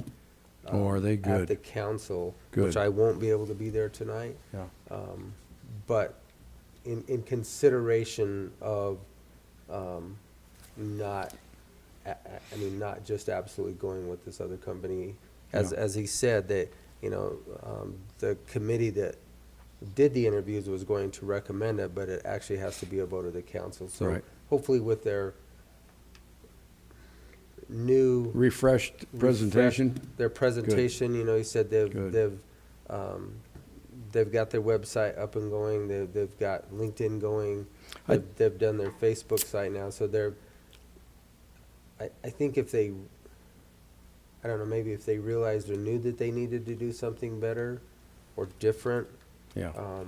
That they It would have looks been like doing it looks something like more to promote it that. looks like it's woken those guys up and said, "Hey, we've got to start doing something more here than what we've Right. been doing in the past."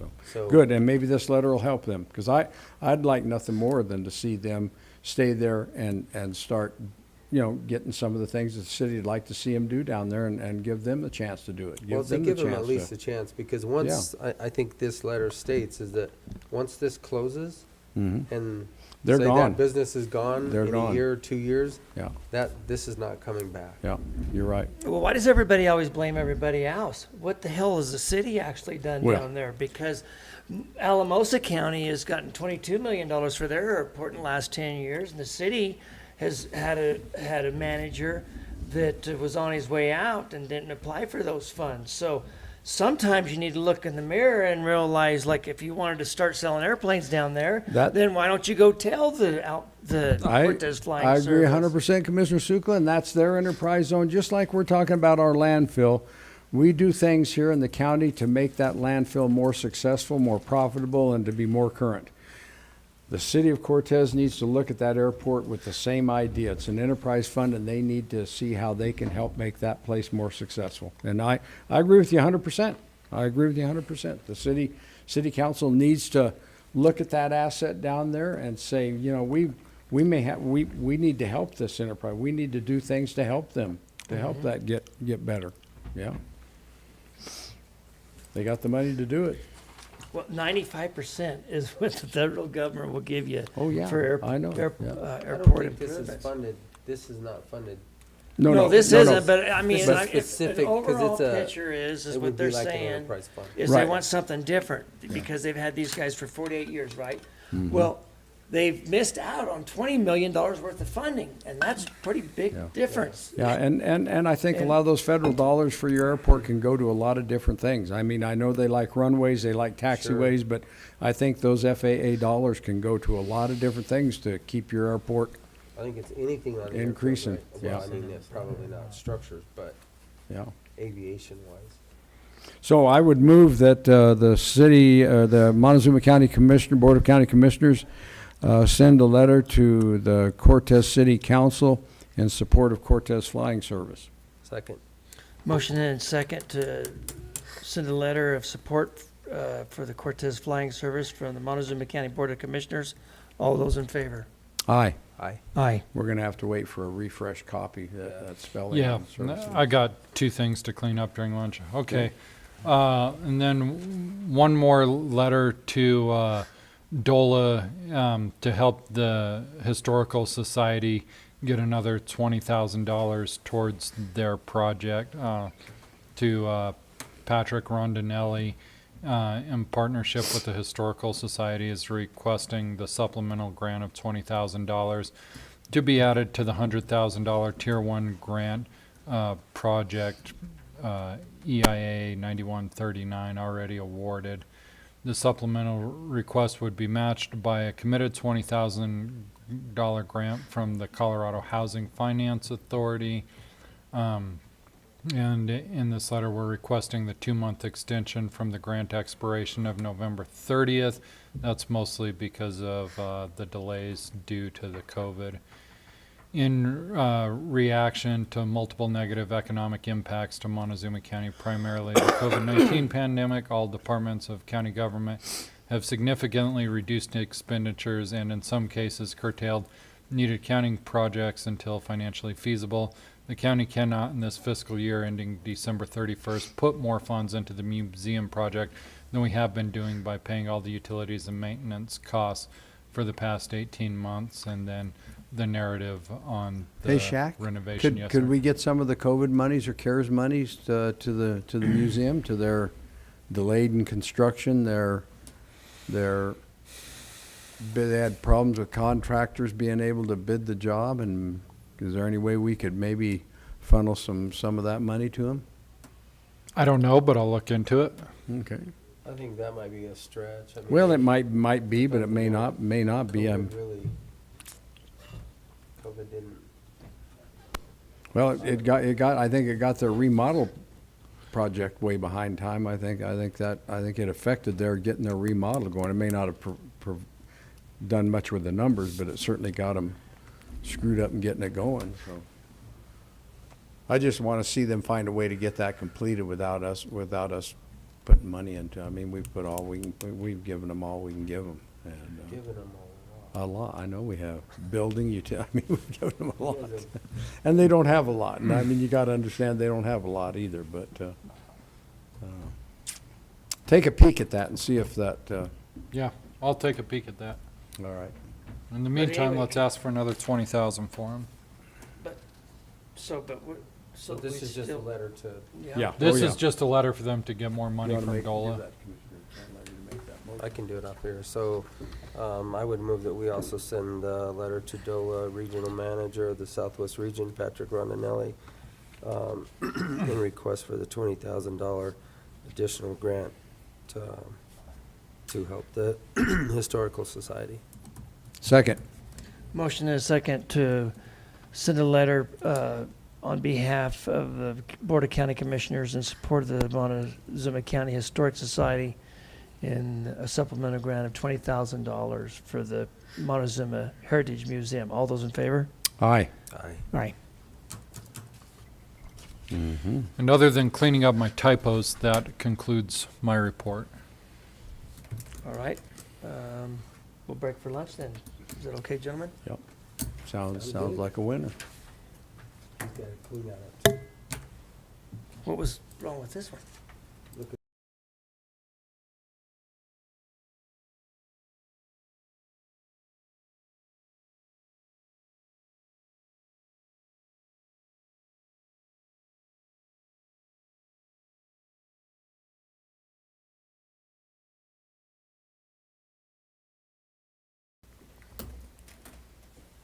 Okay, Commissioners, we're live on YouTube. All right, welcome back, ladies and gentlemen. We are, first thing on our agenda after the lunch session is going to be an executive session. And so we're going to have to ask everybody to leave the room, and we will have one of the commissioners make a motion. So I move we go into executive session for a conference with the attorney for the purpose of receiving legal advice on specific legal questions under CRS section 24-6-402, parentheses 4, parentheses B. Have the clerk, Kim Purcell, Commissioner Ertel, Commissioner Sukla, myself, Attorney Baxter, Administrator Powers, Director Bobby Locke, and Sarah Cook, Attorney. Second.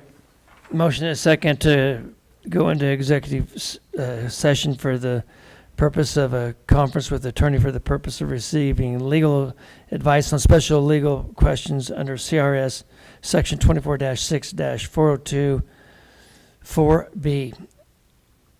And in the room today with us is going to be Kim Purcell, Commissioner Ertel, myself, Commissioner Candelaria, Mr. Baxter, the county attorney, and John, not John, Shack Powers. All those in favor? Aye. Aye.